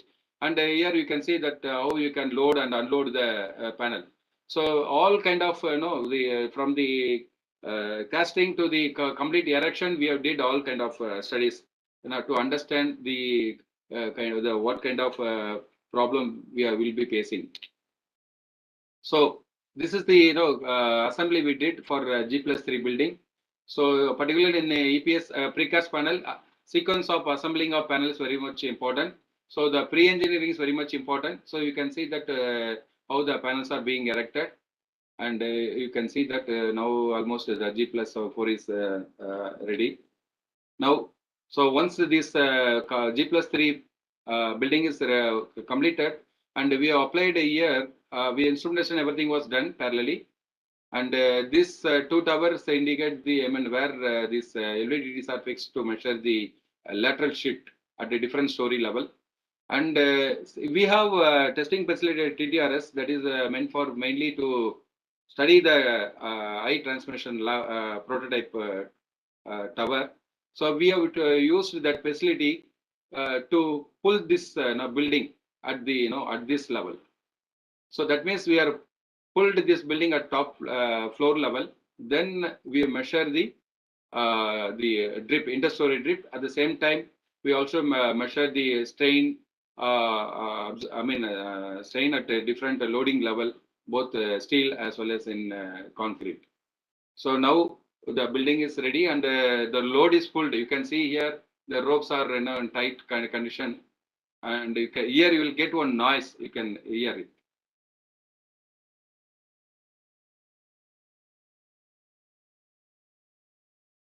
Well, actually, that I don't know whether you are there. So there at second floor level, this building is got here. Here only the stressing was more. See, in the reality, what happened? You have to apply load at every floor level.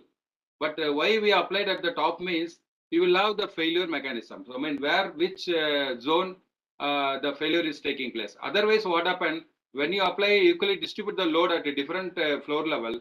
So only at the bottom, that is the foundation level, only the failure will take place. To understand the failure pattern, so we applied the total load at the top only.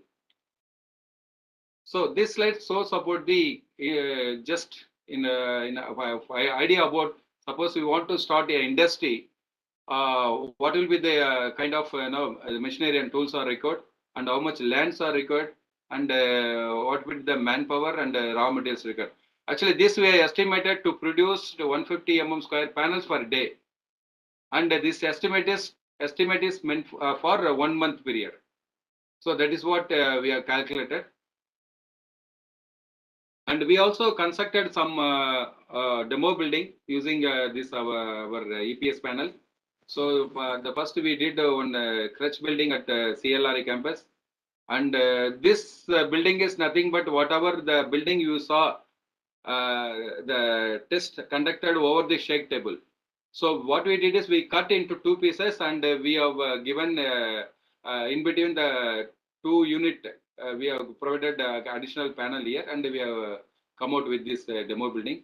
And this is this building is for we are constructed for KV, the Skandra Vidyalaya, in our CLRA, and about 500 houses were built using our technology. Actually, this our EPS technology was transferred to one industry, and that industry is constructed about 500 houses for Hudhud cyclone victim at Andhra Pradesh.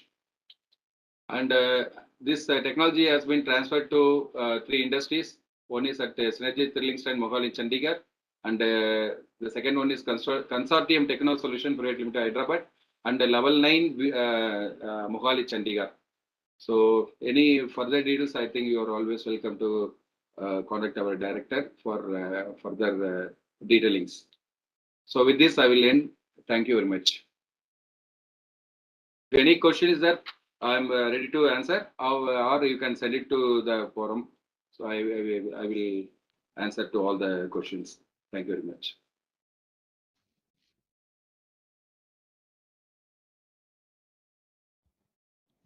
Thank you so much, Dr. J. Prabhakar, sir, for Dr. your Prabhakar. very nice presentation. Dr. Sarika, I have a question. Yes. I have a question. Dr. Prabhakar, Ahirwad this side. Sure. Can you hear me? Prabhakar? Sure. Stop share. Hello, Hello. Prabhakar, there is a question. Yeah, Dr. Prabhakar. Yeah, that's all Ahirwad my this side. presentation. Okay.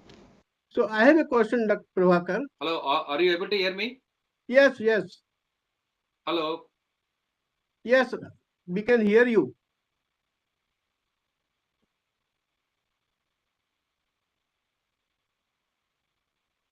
Hello, Prabhakar? Dr. Ashokan? Yeah, Dr. Prabhakar, Hello. Dr. Agirwar wanted to clarify some question. I think you can respond to him. Dr. Agirwar is looking some clarifications. Dr. Ahirwar? Madam. Yes, sir, please ask the question. You were having some query with Dr. Prabhakar. Dr. Hello. Prabhakar, I think some problem Hello. with connection. Hello. Agirwar, you can ask Dr. Agirwar, you can ask the question. Maybe. Have you tested your panels for earthquake? I think this test was carried out on the shake table. That is what he was doing. Okay. Yeah. So is it okay for earthquake prone areas? Yeah, earthquake prone areas. Yeah, they have tested it Okay. in the shake table. Okay, right. Thank you. Thank you. Thank you for this wonderful descriptive and demonstrative presentation wherein you have talked about and you have showcased your technology which is based upon the expanded polystyrene based panels. Thank you so much. So ladies and gentlemen, now we'll move ahead with our another presentation with another expert, Dr. Ashokan Pappu, Chief Scientist at CSIR, MP Bhopal. I would like to invite him for his presentation on manufacturing high performance and hybrid composite wood using inorganic waste. But before that, I would like to request all our another presenters to kindly adhere to the time limit, which is 15 minutes, please. Thank you. Sir, please.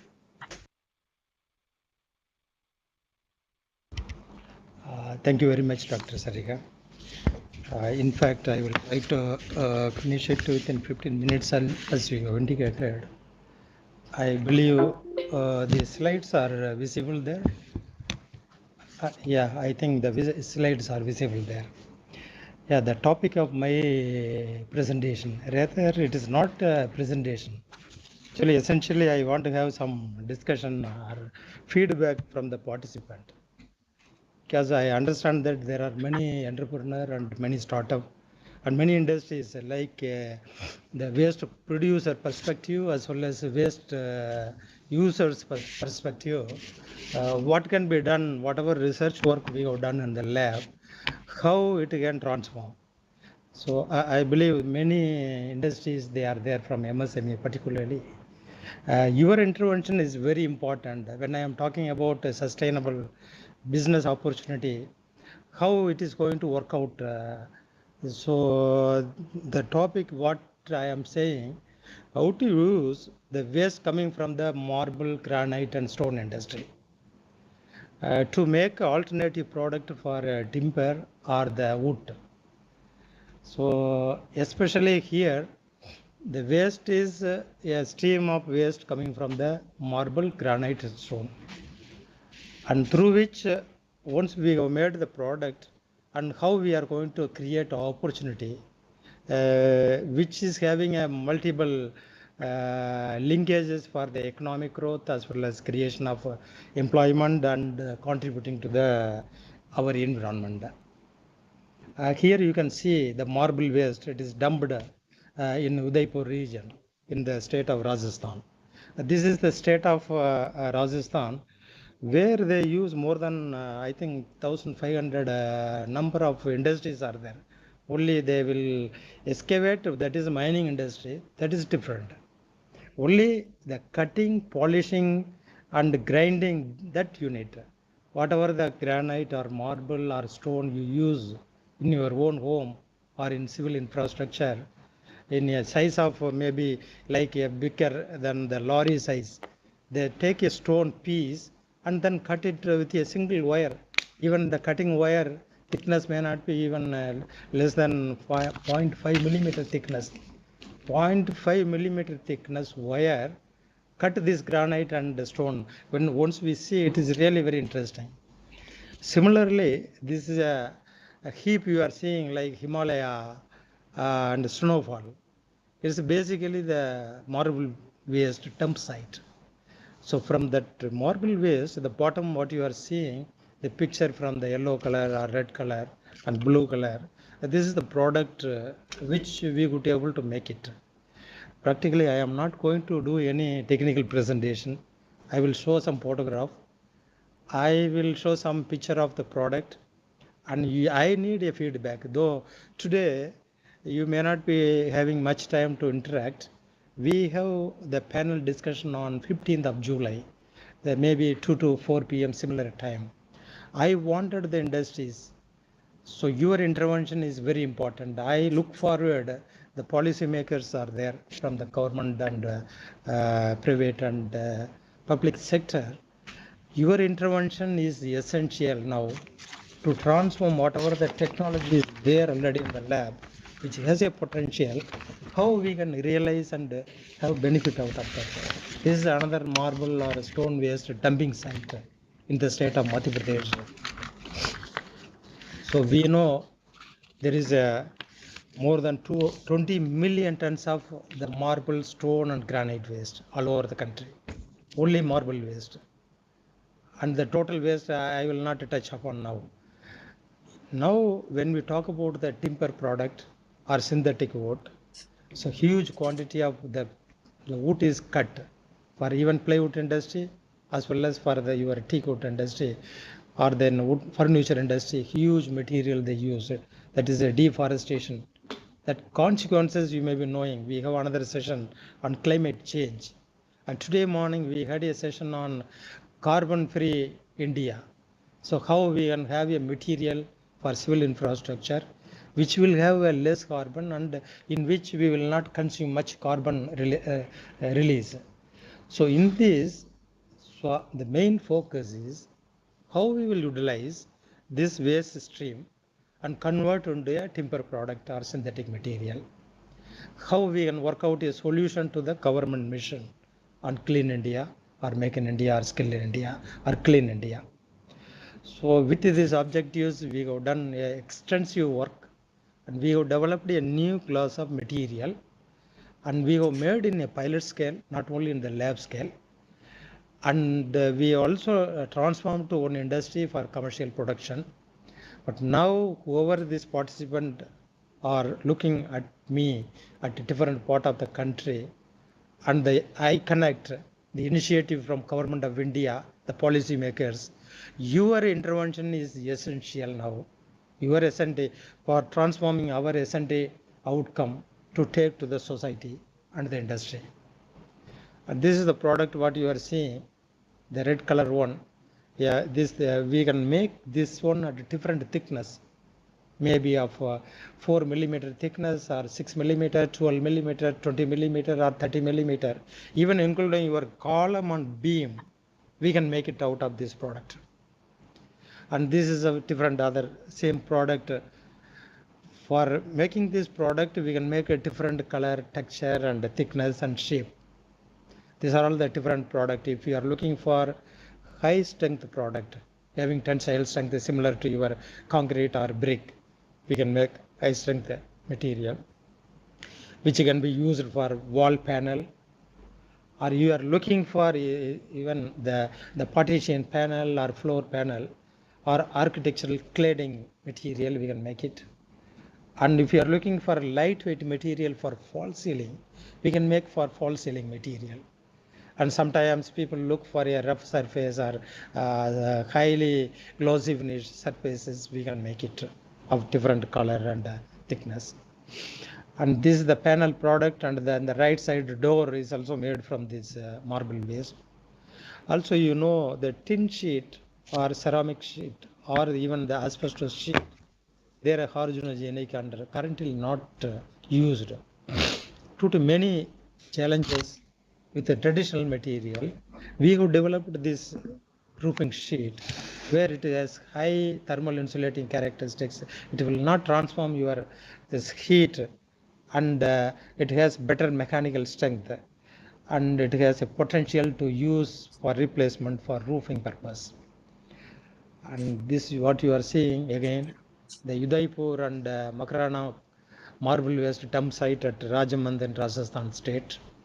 So how that waste can be converted into this hybrid green composite material. So we have our research council member and we have our funding agencies. They have come to this institute and have seen and validated the material performance for different applications.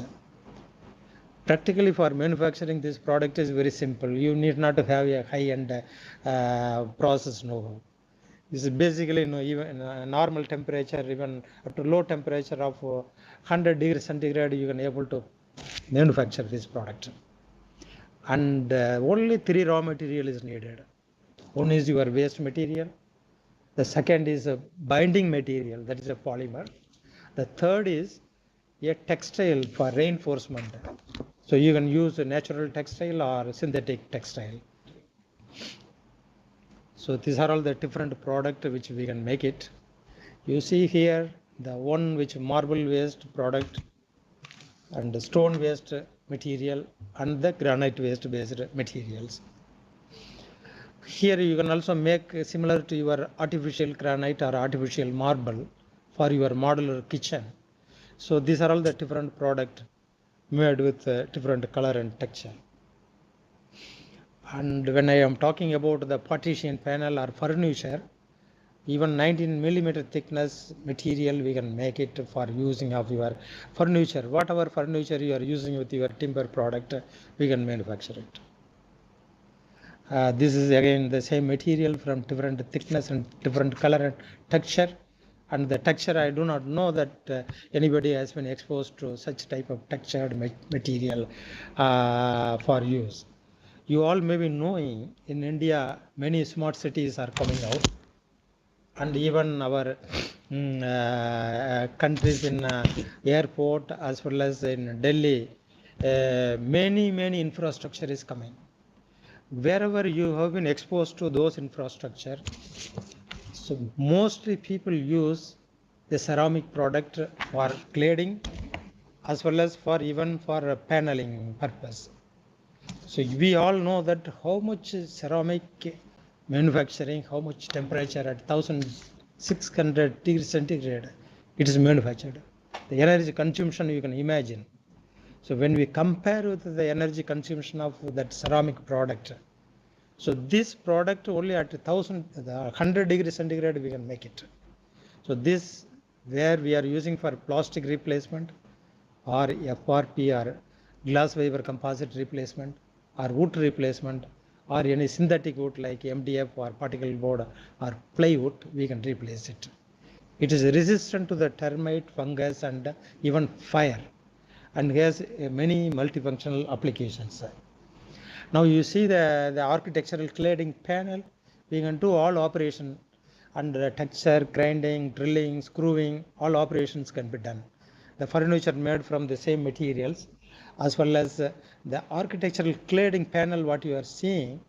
When we use any these days all civil infrastructure, ceramic tiles they are using it. The ceramic tiles fixing also is again a major challenges. They need a cement, then they need a lot of manpower, and then the after end of the work, lot of cleaning work involved.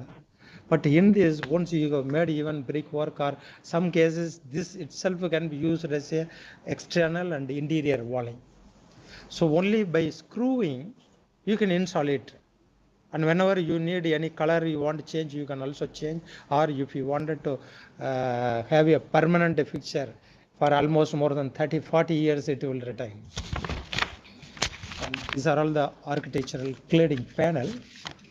And when we are comparing with the teak wood or particle board or plywood, this composite, what I showed the photograph, they are far better in terms of the tensile strength, tensile modulus, another flexural strength, compressive strength, water absorption, impact strength, and many other parameters. So I am not going into the technical part. And when we approached for implementation of this one in a commercial scale, after license the technology by one industry, and they are looking for Bureau of Indian Standard Aggregation.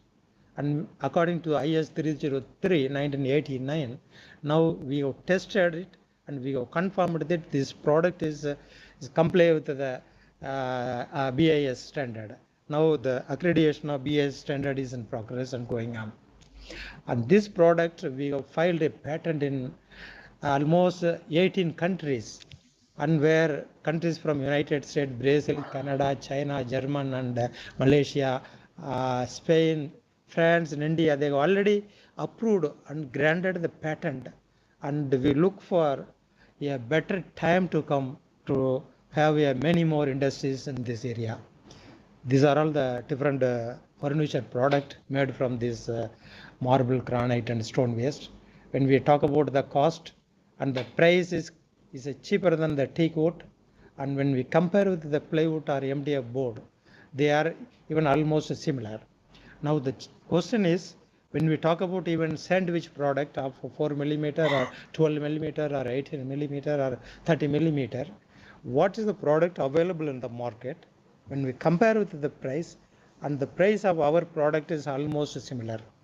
Now coming to the business point of view, suppose you want to set up an industry, how much land is needed, how much power is needed, how much you have to invest it, what are the equipment, machinery you need at it, how much you have to spend when you will get a return, all the packages is with us. So we have a complete technology package to put up a small industry having an initial small investment of 3.5 crore for making about 100 composite panel, as well as for making of almost 1,000 number of panel or door for the investment of 18 crore, that package also there. So we look forward investors and the intervention of the government and policy makers and then entrepreneur and the startup industry to welcome to our institute, interact with us, and realize its benefit in the interest of the nation goal on Clean India and Make in India. And we ensured that it is a technically feasible, economically viable. People, whoever you showed the product, they are ready to purchase it. And the product is a green product. When we talk about, and I think the last week onwards, the green revolution started. So when we talk about the green material and carbon-free material, this is one of the major scope for future India. And till now, the scope, its opportunity has not been advertised. Similar to many advertisement, what we are seeing in the TV, we are not of that level. But now we believe the transformation of our technology from such forum and organizing and participation with many conferences, workshop, industry meet, maybe in a period of 2 to 3 years, we may find it a major change and many more technology commercialization in this area. So with this, I would like to sincerely thank the iConnect for creating this platform for transformation. And I would like to sincerely thank my director for his outstanding support and guidance and inspiration in creating new materials and taking to the industry level. Also thankful to the director CIA for the kind support and encouragement, and we look forward for a long association to make optimum benefit. And many thanks to the industry partner. There many people are there from MSME from Haryana to even Tamil Nadu to Karnataka and Madhya Pradesh. You people are the majors, our ambassador. So under you, sir, MSME director are there. Under you, there are many thousand number of small industries are there.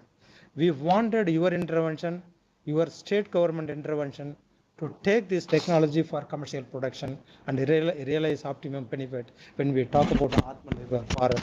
To achieve the Government of India goal, Atmanirbhar Bharat, all of your intervention and transformation in this matter is very essential. With this, once again, I thank my all friends from Ampri Popal and Dr. Sarika Verma for moderating this program and conducting this program. And thanks to CSIR headquarters for creating this platform. Thanks a lot. Namaskar. Thank you so much, sir. Thank you for the wonderful presentation. You have nicely shown the use of this marble waste into a very useful product, and not only the product, how practically you have used this particular composite in your place and in Embry itself is really marvelous. I do expect and I do wish that all our participants and the audience, whosoever is viewing this particular thing wherein we have gathered together, that in near future definitely there will be an interaction. And what our actually basic aim is that from lab to land, the thing should go off and the society should be benefited with the intervention of industries. So with this, I'll thank you once again, Dr. Ashokan Papu sir, for this wonderful presentation. So ladies and gentlemen, now we'll move ahead with our another speaker. He is again from CSIR Embry Bhopal. He will be talking about the advanced fly ash based geopolymer concrete for infrastructure application. I would like to invite Dr. Manish Mudgal, Senior Principal Scientist at CSIR Embry Bhopal, for this presentation. Sir, please. Thank you. Am I audible? Yes, sir, you are audible. I'll share my presentation.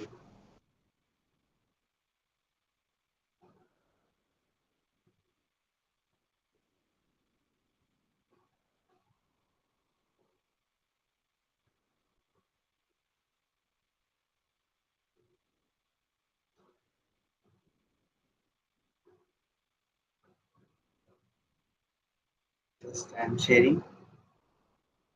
Yes, sir. Yes. And again, I would request the time duration to adhere with for 15 minutes. Yeah. This is again a very nice product, ladies and gentlemen, wherein it will be explained that how fly ash will be beautifully used for making the geopolymeric concrete, and that too for a particular specific application for infrastructural. That is basically the theme of our program as well, wherein we have gathered together in this program. So I think Dr. Manish Mudgal is sharing the presentation, and you will see how this technology has developed here in our institution. Just a minute. Yes, I would request Narendra, if you can just again share it.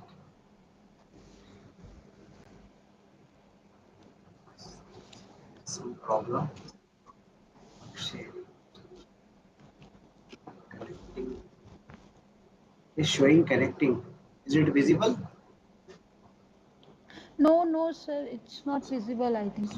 It's not visible. Just a minute.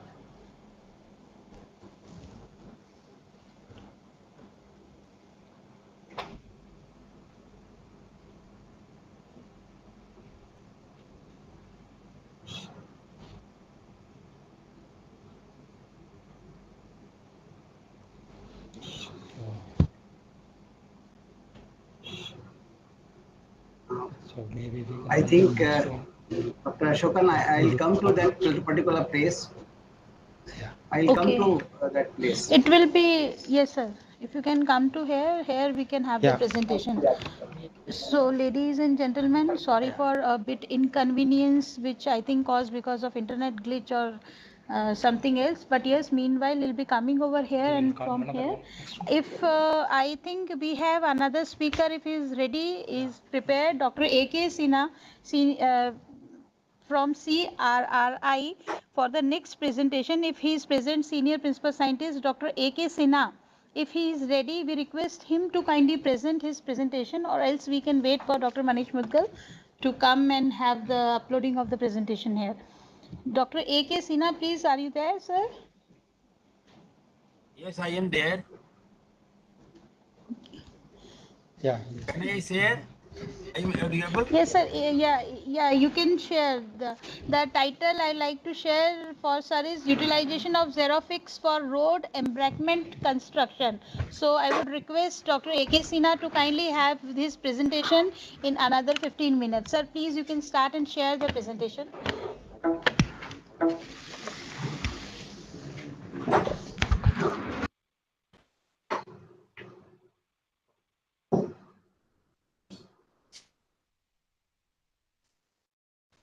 Okay.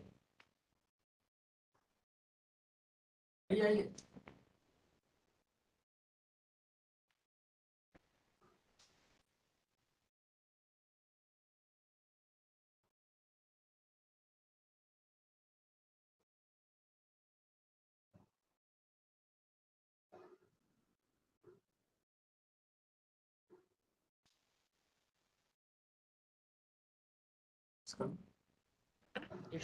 Voice is not It coming. is coming.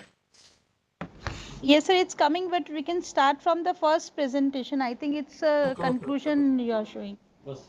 First slide we can have.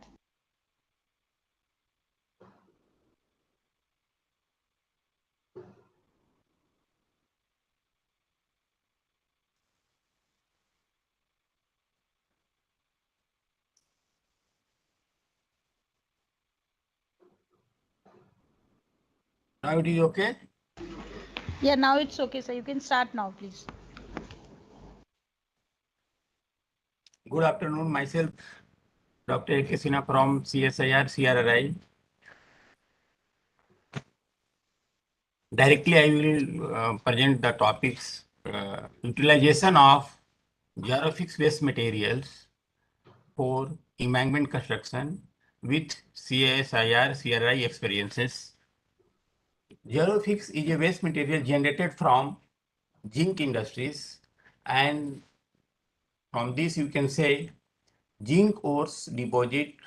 It is scattered all over the you can say from the map all over the country, and zinc waste are coming from as a byproduct during extraction of zinc metal from zinc ores. There are two types of waste. One is mining waste, another one is industrial waste. Mining waste is generated at the mines itself, and after beneficiation of zinc ore, it is transported to the industry and where different extraction process is followed, and xerosite, xerofix or zinc slag are going to be produced. So these are the pictorial view of different zinc waste materials. This is the overburden. Zinc ores are generally found under the ground. To reach the underground, overburden material we have to excavate. This is called overburden waste. And after pulverization of zinc ores, tailing is produced as a waste material which is dumped near the tailing ponds. And xerosite, xerofix, zinc slags are produced from the industry depending upon the methodology of extraction. In hydrometallurgical, you will get xerosite, and when it is mixed with cement and lime, it becomes a stable material and it is called xerofix.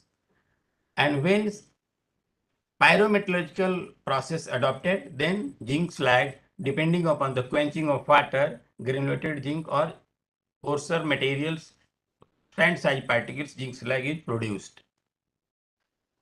This is the process of xerofix produced from zinc ose to zinc waste, jarosite, jarofix or zinc slag. So this is a pictorial view of jarofix, which is collected from Chittorgarh, Hindustan Zinc Limited, and Udaipur. Both are from Hindustan Zinc Limited, Vedanta Resources. So if you will see, in one aspect, due to infrastructure, road construction, material are depleting, and in other aspect, industrial waste are generated in huge quantity and occupying costly land, and these materials have potential for road construction. Considering that, we will see there are many challenges before application of these materials. In road construction particularly, we have to go through as per the standard procedures, as per standard specification also, which is published by Ministry of Road Transport Highway, Ministry of Rural Road Development or PWD or IRC guidelines. In such situation, without guidelines or proper construction methodology, it is very difficult to use these materials. And engineering behavior is also not well known, or we can say it is not well established because even fundamental properties of these materials are not evaluated till date.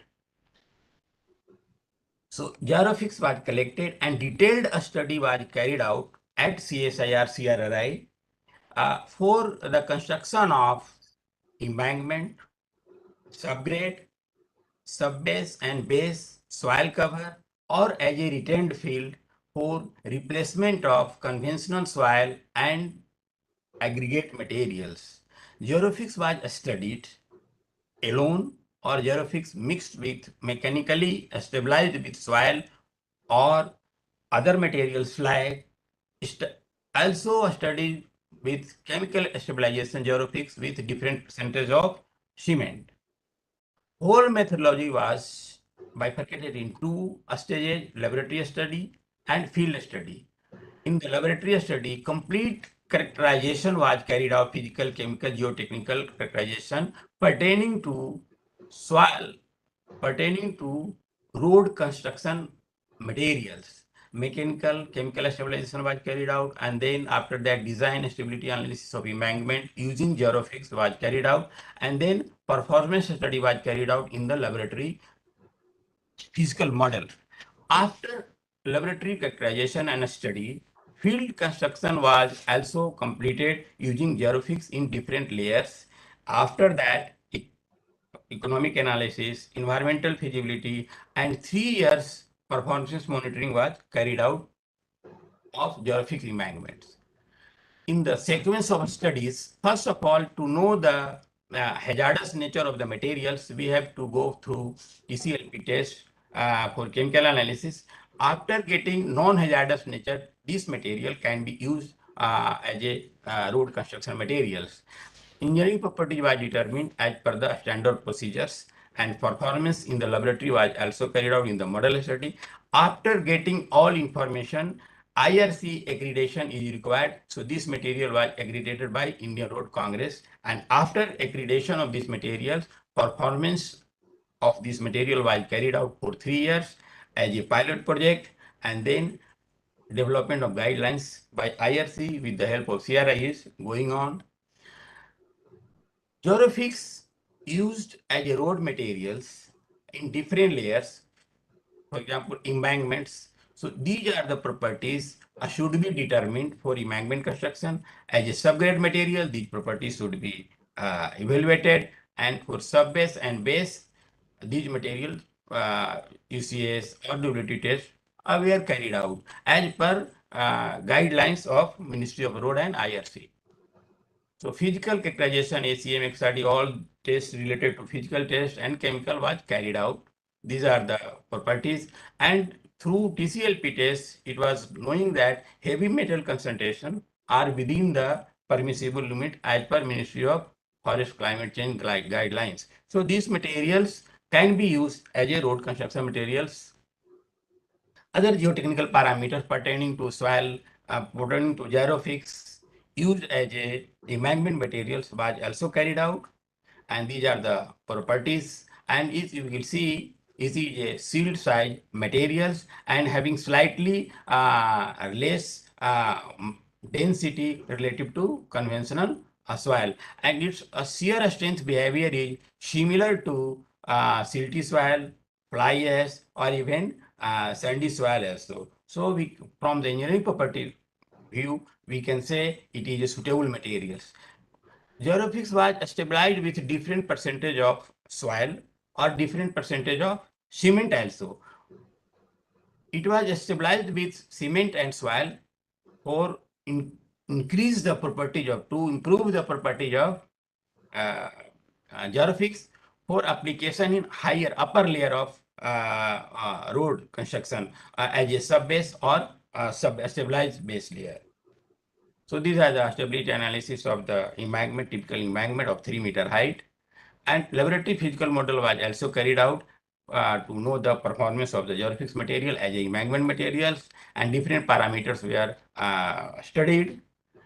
These are the properties, comprehensive compiled property, and compared with the standard specification as per MRTH or IRC guidelines. And we will see from this, all properties are coming with as per the standard specifications. So based on that, after meeting the specification or technical engineering properties, pilot study was carried out in roads of State Highway 9, Udaipur to Chittorgarh, and 3 sections were laid down using Xeropix in first section. In second section, Xeropix blended with soil 50-50%, and other third section was constructed using conventional soil. This is the pictorial view of existing roads. It is 2-lane undivided roads, which was proposed to upgraded with 4-lane divided roads. In one section, in wide 1 lane, Xeropix was used. This is the Xeropix mixing operation of Xeropix and soil, and Xeropix mixing operation was carried out by indigenous equipment using 3 type of tractor towed Fawda, tractor towed disc, and grader also. And it was found that tractor attached with disc was efficient. Mixing process was very good attaching with Fawda disc. And this is the detailed of project. All supervision was carried out by CRRI.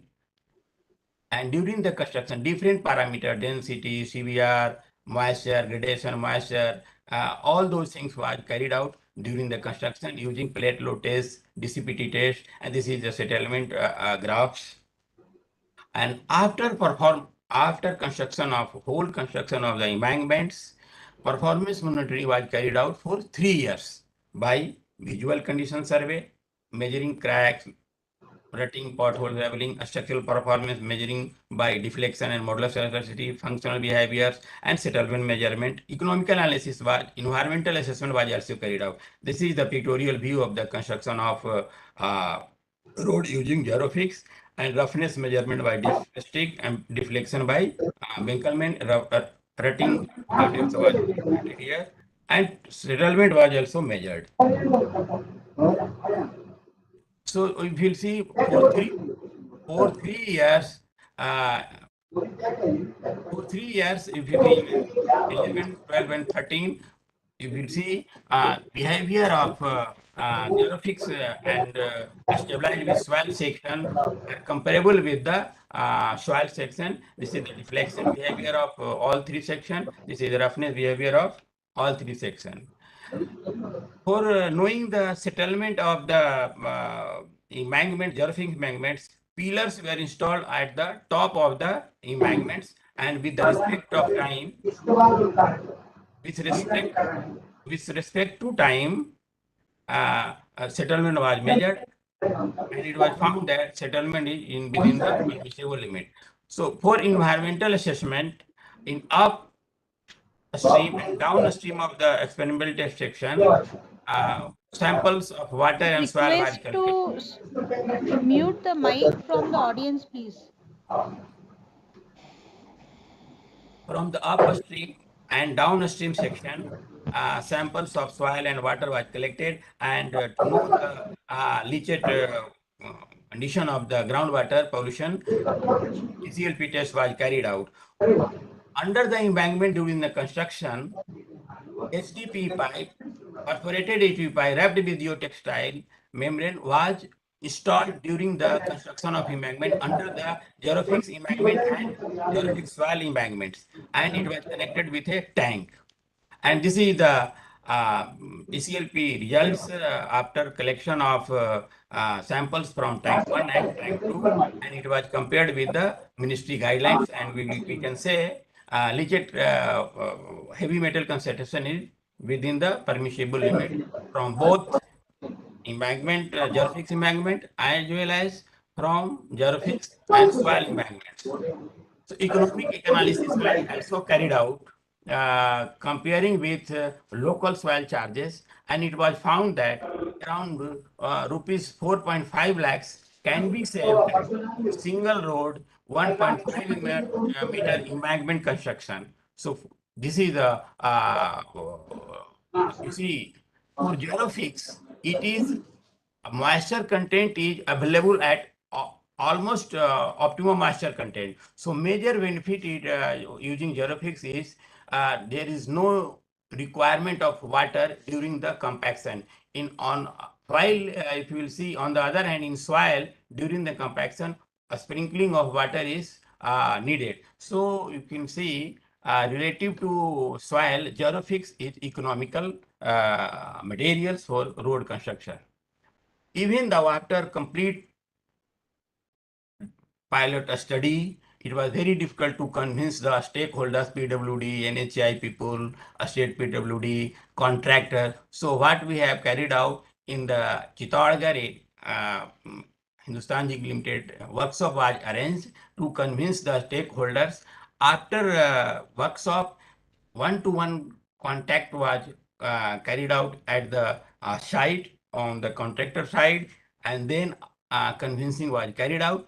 After convincing the stakeholders, it was decided that this material can be used as a road construction embankment materials in National Highway 76, Udaipur to Bhilwara, Rajasthan. Total length of road was around 100 kilometers, and total structures was 15 flyovers, PUP, VUP, all those things.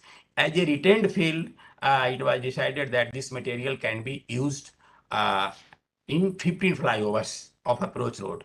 So this is the, it was blended with slag also. This is the stack yard of Jarofix and slag, and this is the material mixed, Jarofix mixed with slag as a retained field for construction of approach of flyover, BUP, PUP, all those things.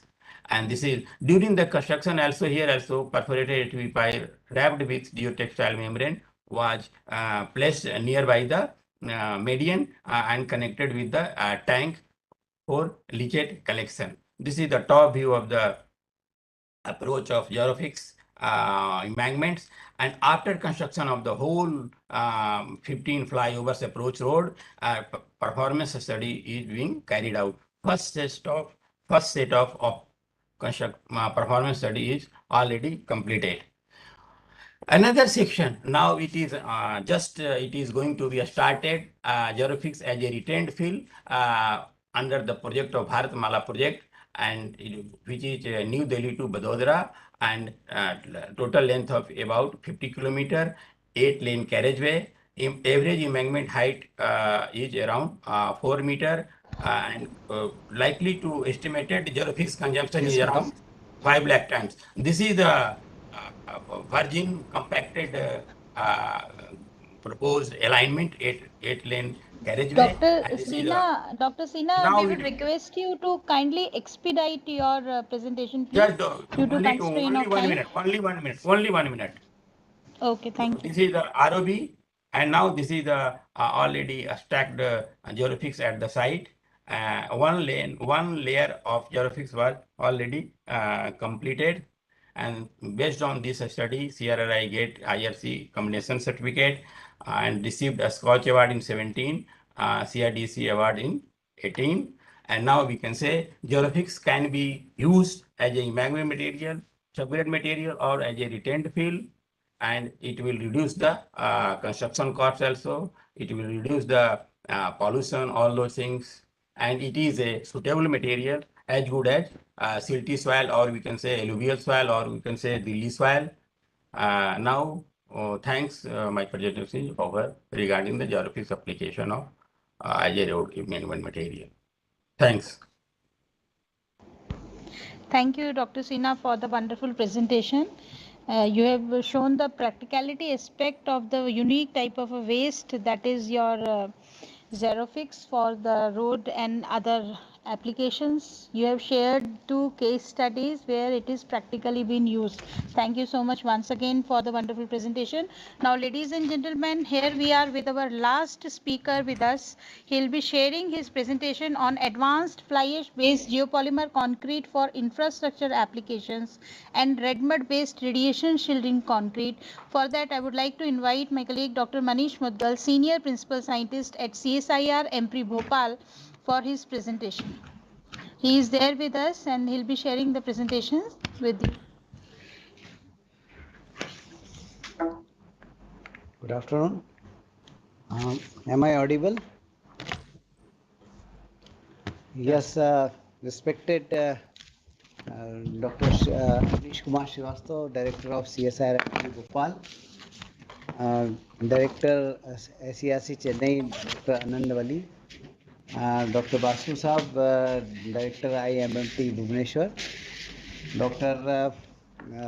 Mukesh Kumar and Dr. Sanjeev Saxena, and my senior colleague Dr. Ashokan sir have given me opportunity for this particular presentation.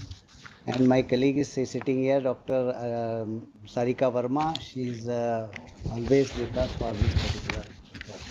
Thank you, sir, so much, sir. I am presenting this particular 2 technologies. One is advanced cement-free fly ash-based geopolymeric concrete, and second is red mud-based radiation shielding concrete. I'll start with the concrete. Is the largest man-made material utilized by the mankind, and concrete contains 20 to 30% binding material, 50 to 60% coarse aggregate, and 20 to 30% medium and fine aggregate. And ordinary Portland cement is conventionally used for concrete making, and we all know that about 1 ton of carbon dioxide is being emitted from production of 1 ton of cement. So to solve the natural save the natural resources and environment and ensuring the bulk utilization of industrial waste, we at EMPRI, we have done this work to develop fly ash based cement free geopolymer concrete for construction applications. The background is this, we all know that the cement production needs 1450 degrees centigrade to produce clinker, and cement produces results in around 8% of world carbon dioxide, and this is a high embodied energy material with a high amount of carbon dioxide emission.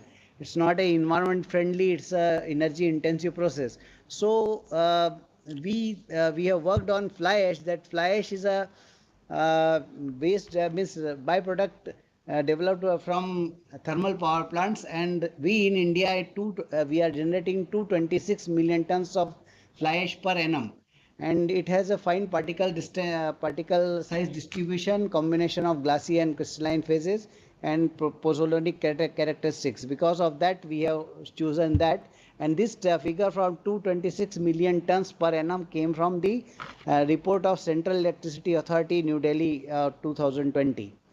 It is expected that this fly ash will generate in 2030-31 about 600 million tons of fly ash will be generated in India. Its environmental impact is there with air pollution, water pollution, soil pollution, and the only there is a need of mindset, changing of mindset to make waste to wealth. We have collected samples from this fly ash from nearby thermal power plant. Bulk fly ash we have collected around 21 tons of fly ash was transported to EMPRI Bhopal. We have characterized this fly ash. This fly ash is basically silico-aluminous material. 58% silica and 27% alumina is there. And as per IS 3812, it is characterized as class F fly ash. We have thoroughly characterized this fly ash. It has a glassy particles as well as crystalline content in it. Then we have gone for geopolymerization of this particular fly ash, and this geopolymer is 80% less the carbon dioxide generating material. That's why we qualify this particular material as green material. So Professor David Ovid from France, he has invented this geopolymer, and he has coined this word in 1978. He told that whenever any silico-aluminous material when reacted with alkali, so the viscous binder will be found. That binder he has coined named as geopolymer. So these geopolymers, actually there is a SiO bond is there, and we don't need any water curing in this particular formation. The different mechanism is dissociation, speciation, and gelation, reorganization, and polymerization, and hardening is there. And these are the basic steps of this geopolymer. Basic raw material what we need is any silico-aluminous material and alkaline activators as sodium hydroxide and sodium silicate. The basic difference of this particular both the processes, this geopolymeric binder, we need only 35 to 80 degrees centigrade temperature. That's why around 80% less imported energy in this particular material, and this material is generating only 0.17 tons of carbon dioxide per ton of this geopolymeric binder. When we compare the engineering properties of this particular binder, it is resistant to segregation and bleeding, no water curing, high temperature resistant, resistant to sulfate and acid, low shrinkage, low thermal expansion, low creep, and excellent durability. We have practically demonstrated this one road patch in our campus at CSR EMPRI in 2014, and we have demonstrated, these are the photographs of that particular moment, and we have demonstrated this patch in 2014, and this engineering properties was we could develop M35 geopolymeric concrete with flexural strength 4 MPa. That time the workability was very limited, 30 to 40 mm. That's why we could not get more finish on that particular patch.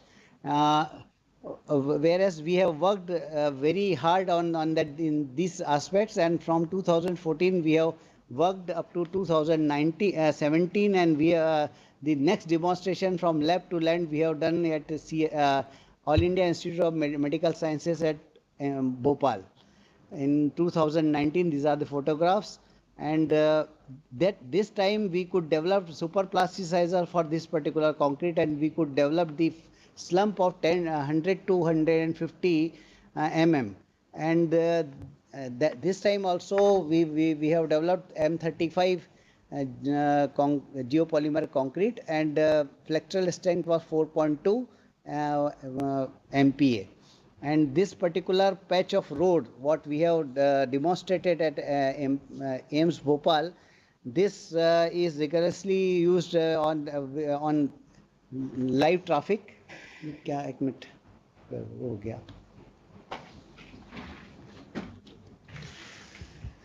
there is some sorry इसमें बात करते रहे.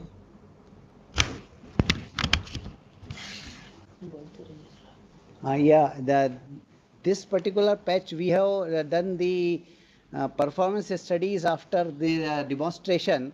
Different time we have taken the core samples of this particular patch, and we have analyzed for that, tested for compressive strength. The compressive strength is day by day increasing, and now after 4 years of this demonstration, now the strength is 39 MPa.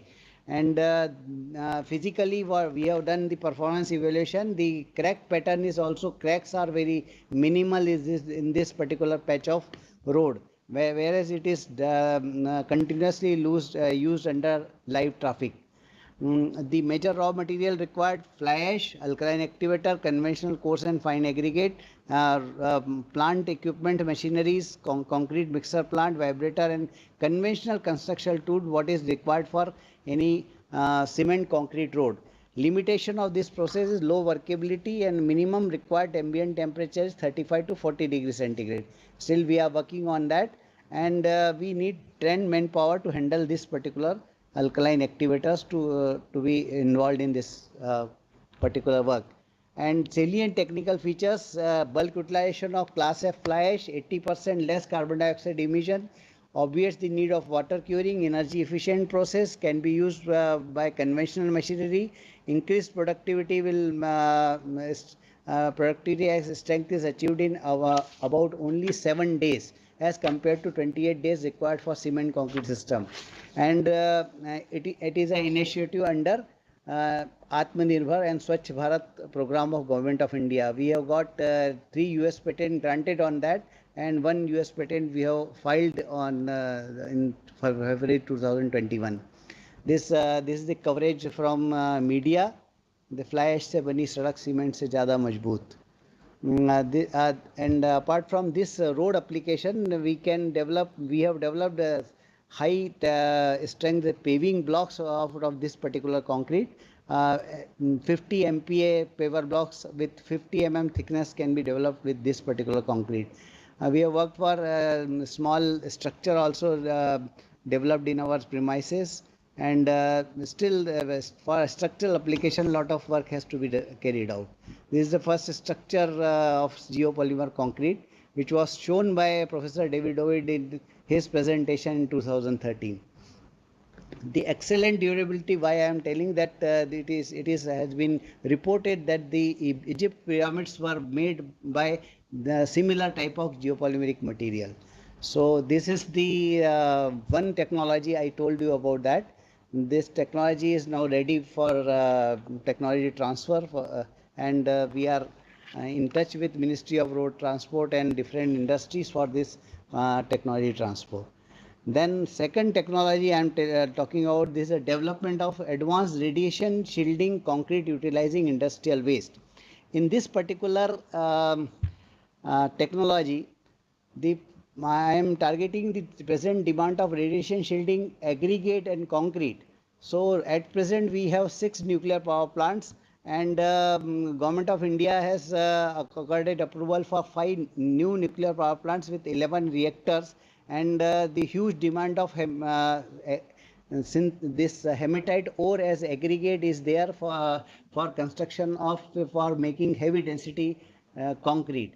So we worked with the BRNS, Board of Research in Nuclear Sciences, and NPCIL, and there is a demand from NPCIL that can we replace hematite ore as because it's a natural aggregate. So we have worked on that, and this particular synthetic aggregate we have developed from red mud.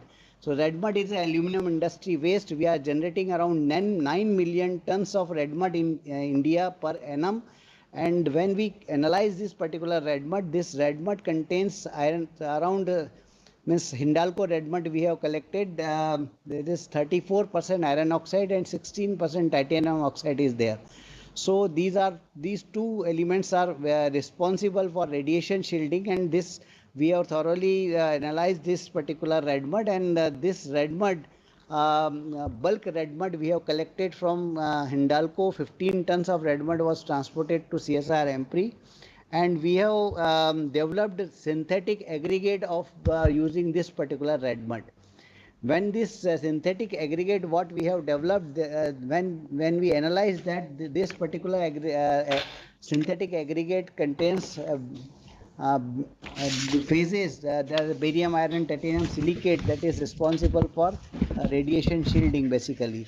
Then we have upskilled this process in our CSIR Empri, and we got one project from DST CSIR, that is upscaling of non-toxic radiation shielding materials of strategic importance utilizing industrial waste. And in this particular project we have established one center for advanced radiation shielding and geopolymeric materials. There we have upscaled this process of up to 200 kg of material per cycle. We have developed this material, and this center we have done this upscaling process, and this center is now ready for, means we are working in this center, and this upscaled level of material, that is aggregate, synthetic aggregate, we have developed of density 4.12 kg per meter cube. So that using this particular aggregates, synthetic aggregate, we have developed cement based heavy density radiation shielding concrete, and we have compared this particular concrete with the hematite ore based radiation shielding concrete. This concrete was evaluated for X-ray as well as gamma rays shielding properties, and this for gamma rays shielding properties we have taken these samples to Bhabha Atomic Research Center, Mumbai, in October 2019, and we have tested this for cesium-137 and cobalt 60 gamma high energy gamma sources, and the findings are that it is non-toxic lead-free hematite ore-free concrete. Specific gravity of developed red mud based synthetic aggregate is 4.12. Density of advanced radiation shielding concrete is 3640 kg per meter cube. Compressive strength 35 MPa, flexural strength 4.5 MPa.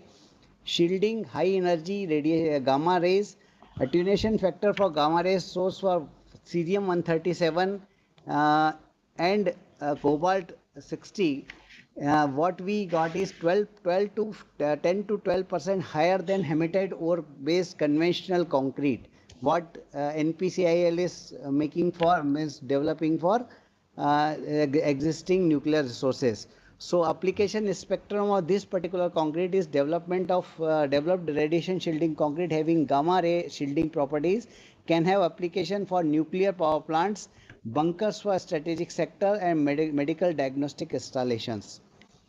This center was inaugurated by Honorable the then Minister of Science and Technology, Dr. Harshvardhan sir, on 13th March 2021, and this center was given to the nation.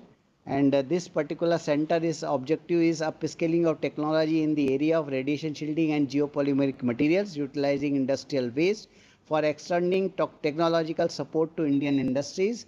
The target is to work in the areas of strategic sector, nuclear installation, defense, medical sector, societal sector, and environmental conservation. So bulk utilization of industrial waste can be done at this particular center, and we are working on upscaling of technology in this area of waste to material development. And the future plan of this particular center, we are working on solid powder geopolymeric binder, we are working on ready mix geopolymeric concrete, paving quality geopolymeric concrete, instant concrete for road repair, then geopolymer concrete for structural application, blast resistant concrete for bunkers, thermal resistant geopolymeric concrete for missile launching pad, and pre-stressed concrete railway sleepers for railway track. So we are in touch with different organizations just as NHAI, Department of Atomic Energy, NPCIL, DRDO, ISRO, Railway, Border Road Organization, NTPC, and MOEF. With this particular note, this particular center we have developed. So I would like to invite all dignitaries to visit once to this particular center for advanced radiation shielding and geopolymeric materials. Thank you so much for giving me an opportunity. Please unshare it, sir.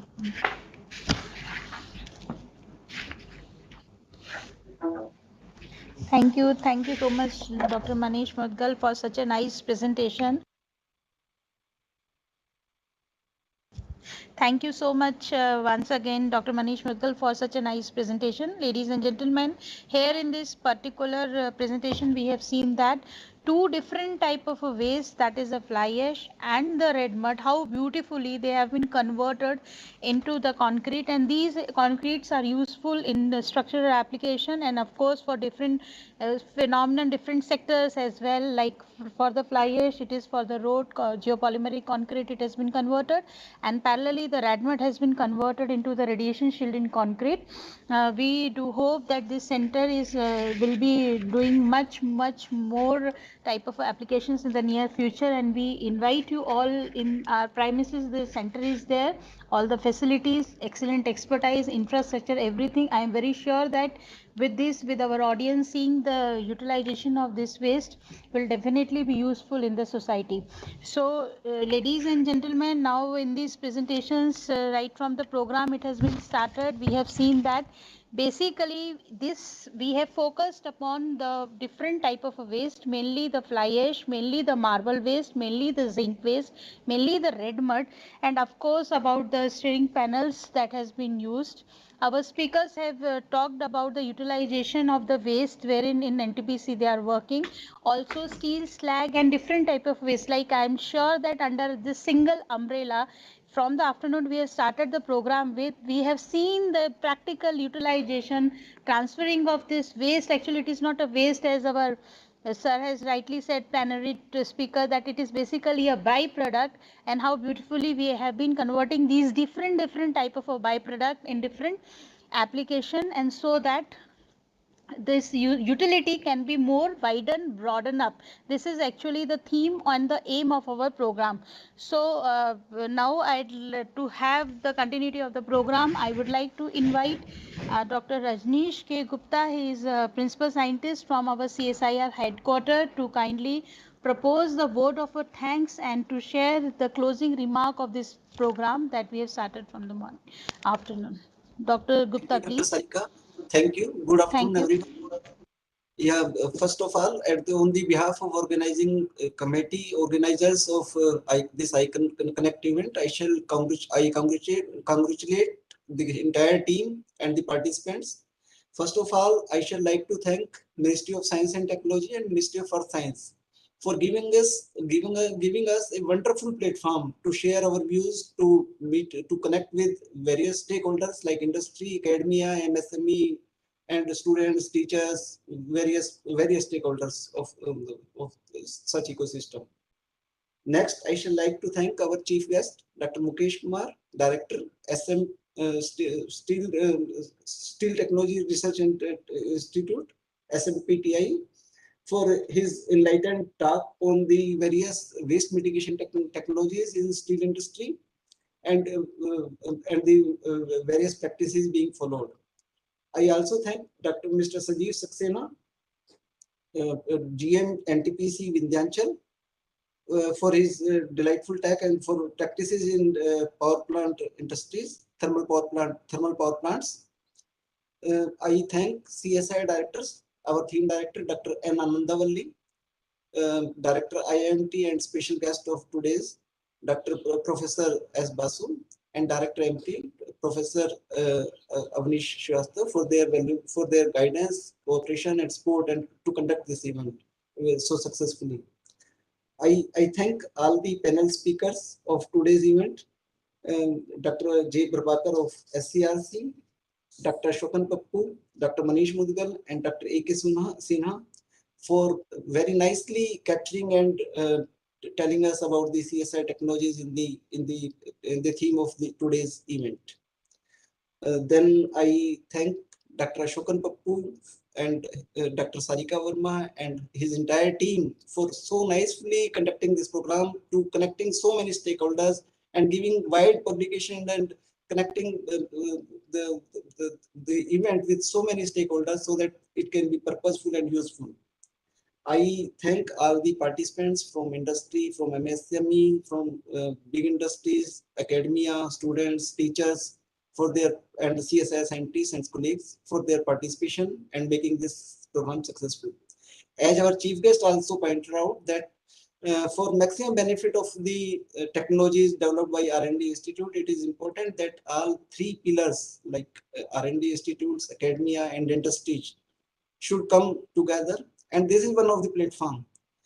As Dr. Sarika has summarized, that several technologies have been showcased in this event, and several other technologies will be showcased in the coming days.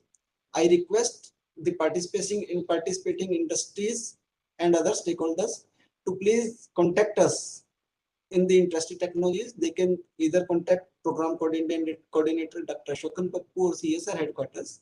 We have a big research team and several labs of CSR working on such technologies. So I'm quite hopeful that we will be able to mitigate such problems, and definitely will be doing this for the benefit of society and industries. Thanking all, and thanks to all those. If I have missed anyone whom I have not thanked, so thank you everyone. Thank you. Namaskar.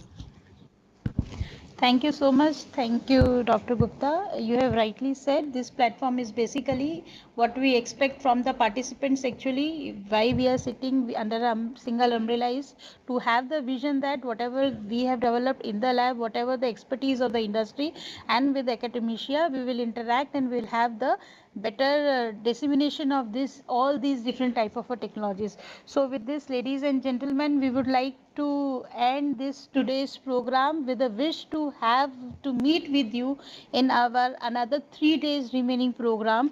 I like to just share that our day 2 program will be on 7th of the July, and again it will be from 2 o'clock to 4 o'clock, and then we'll have another third day program 11th of July, and then we'll have valedictory or the concluding program 4th day.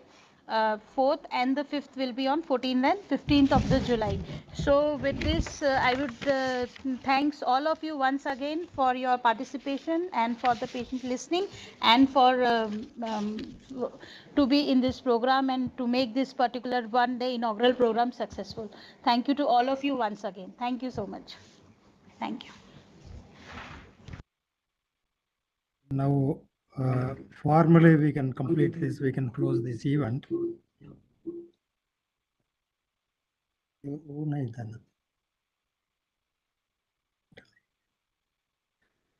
Thank you, Dr. Sarika. I think formally I would like to once again thank you all, and formally we will complete and close this event today. And a special thanks to the panel, our chief guest as well as keynote speaker and the director of Ampere Bhopal, SCRC Chennai, IMT Bhubaneswar, and all the presenters and participants and organizers. With this, once again, we sum up, and we will be going to see you once again on 7th of July. Subsequently, for 4 more programs are there, and we look forward for your associations, interactions, and your contributions and intervention to realize whatever technology available in the area of waste to wealth, how we can realize it and maximize the utility and achieve the Atmanirbhar Bharat. With this, thank you very much. Namaskar.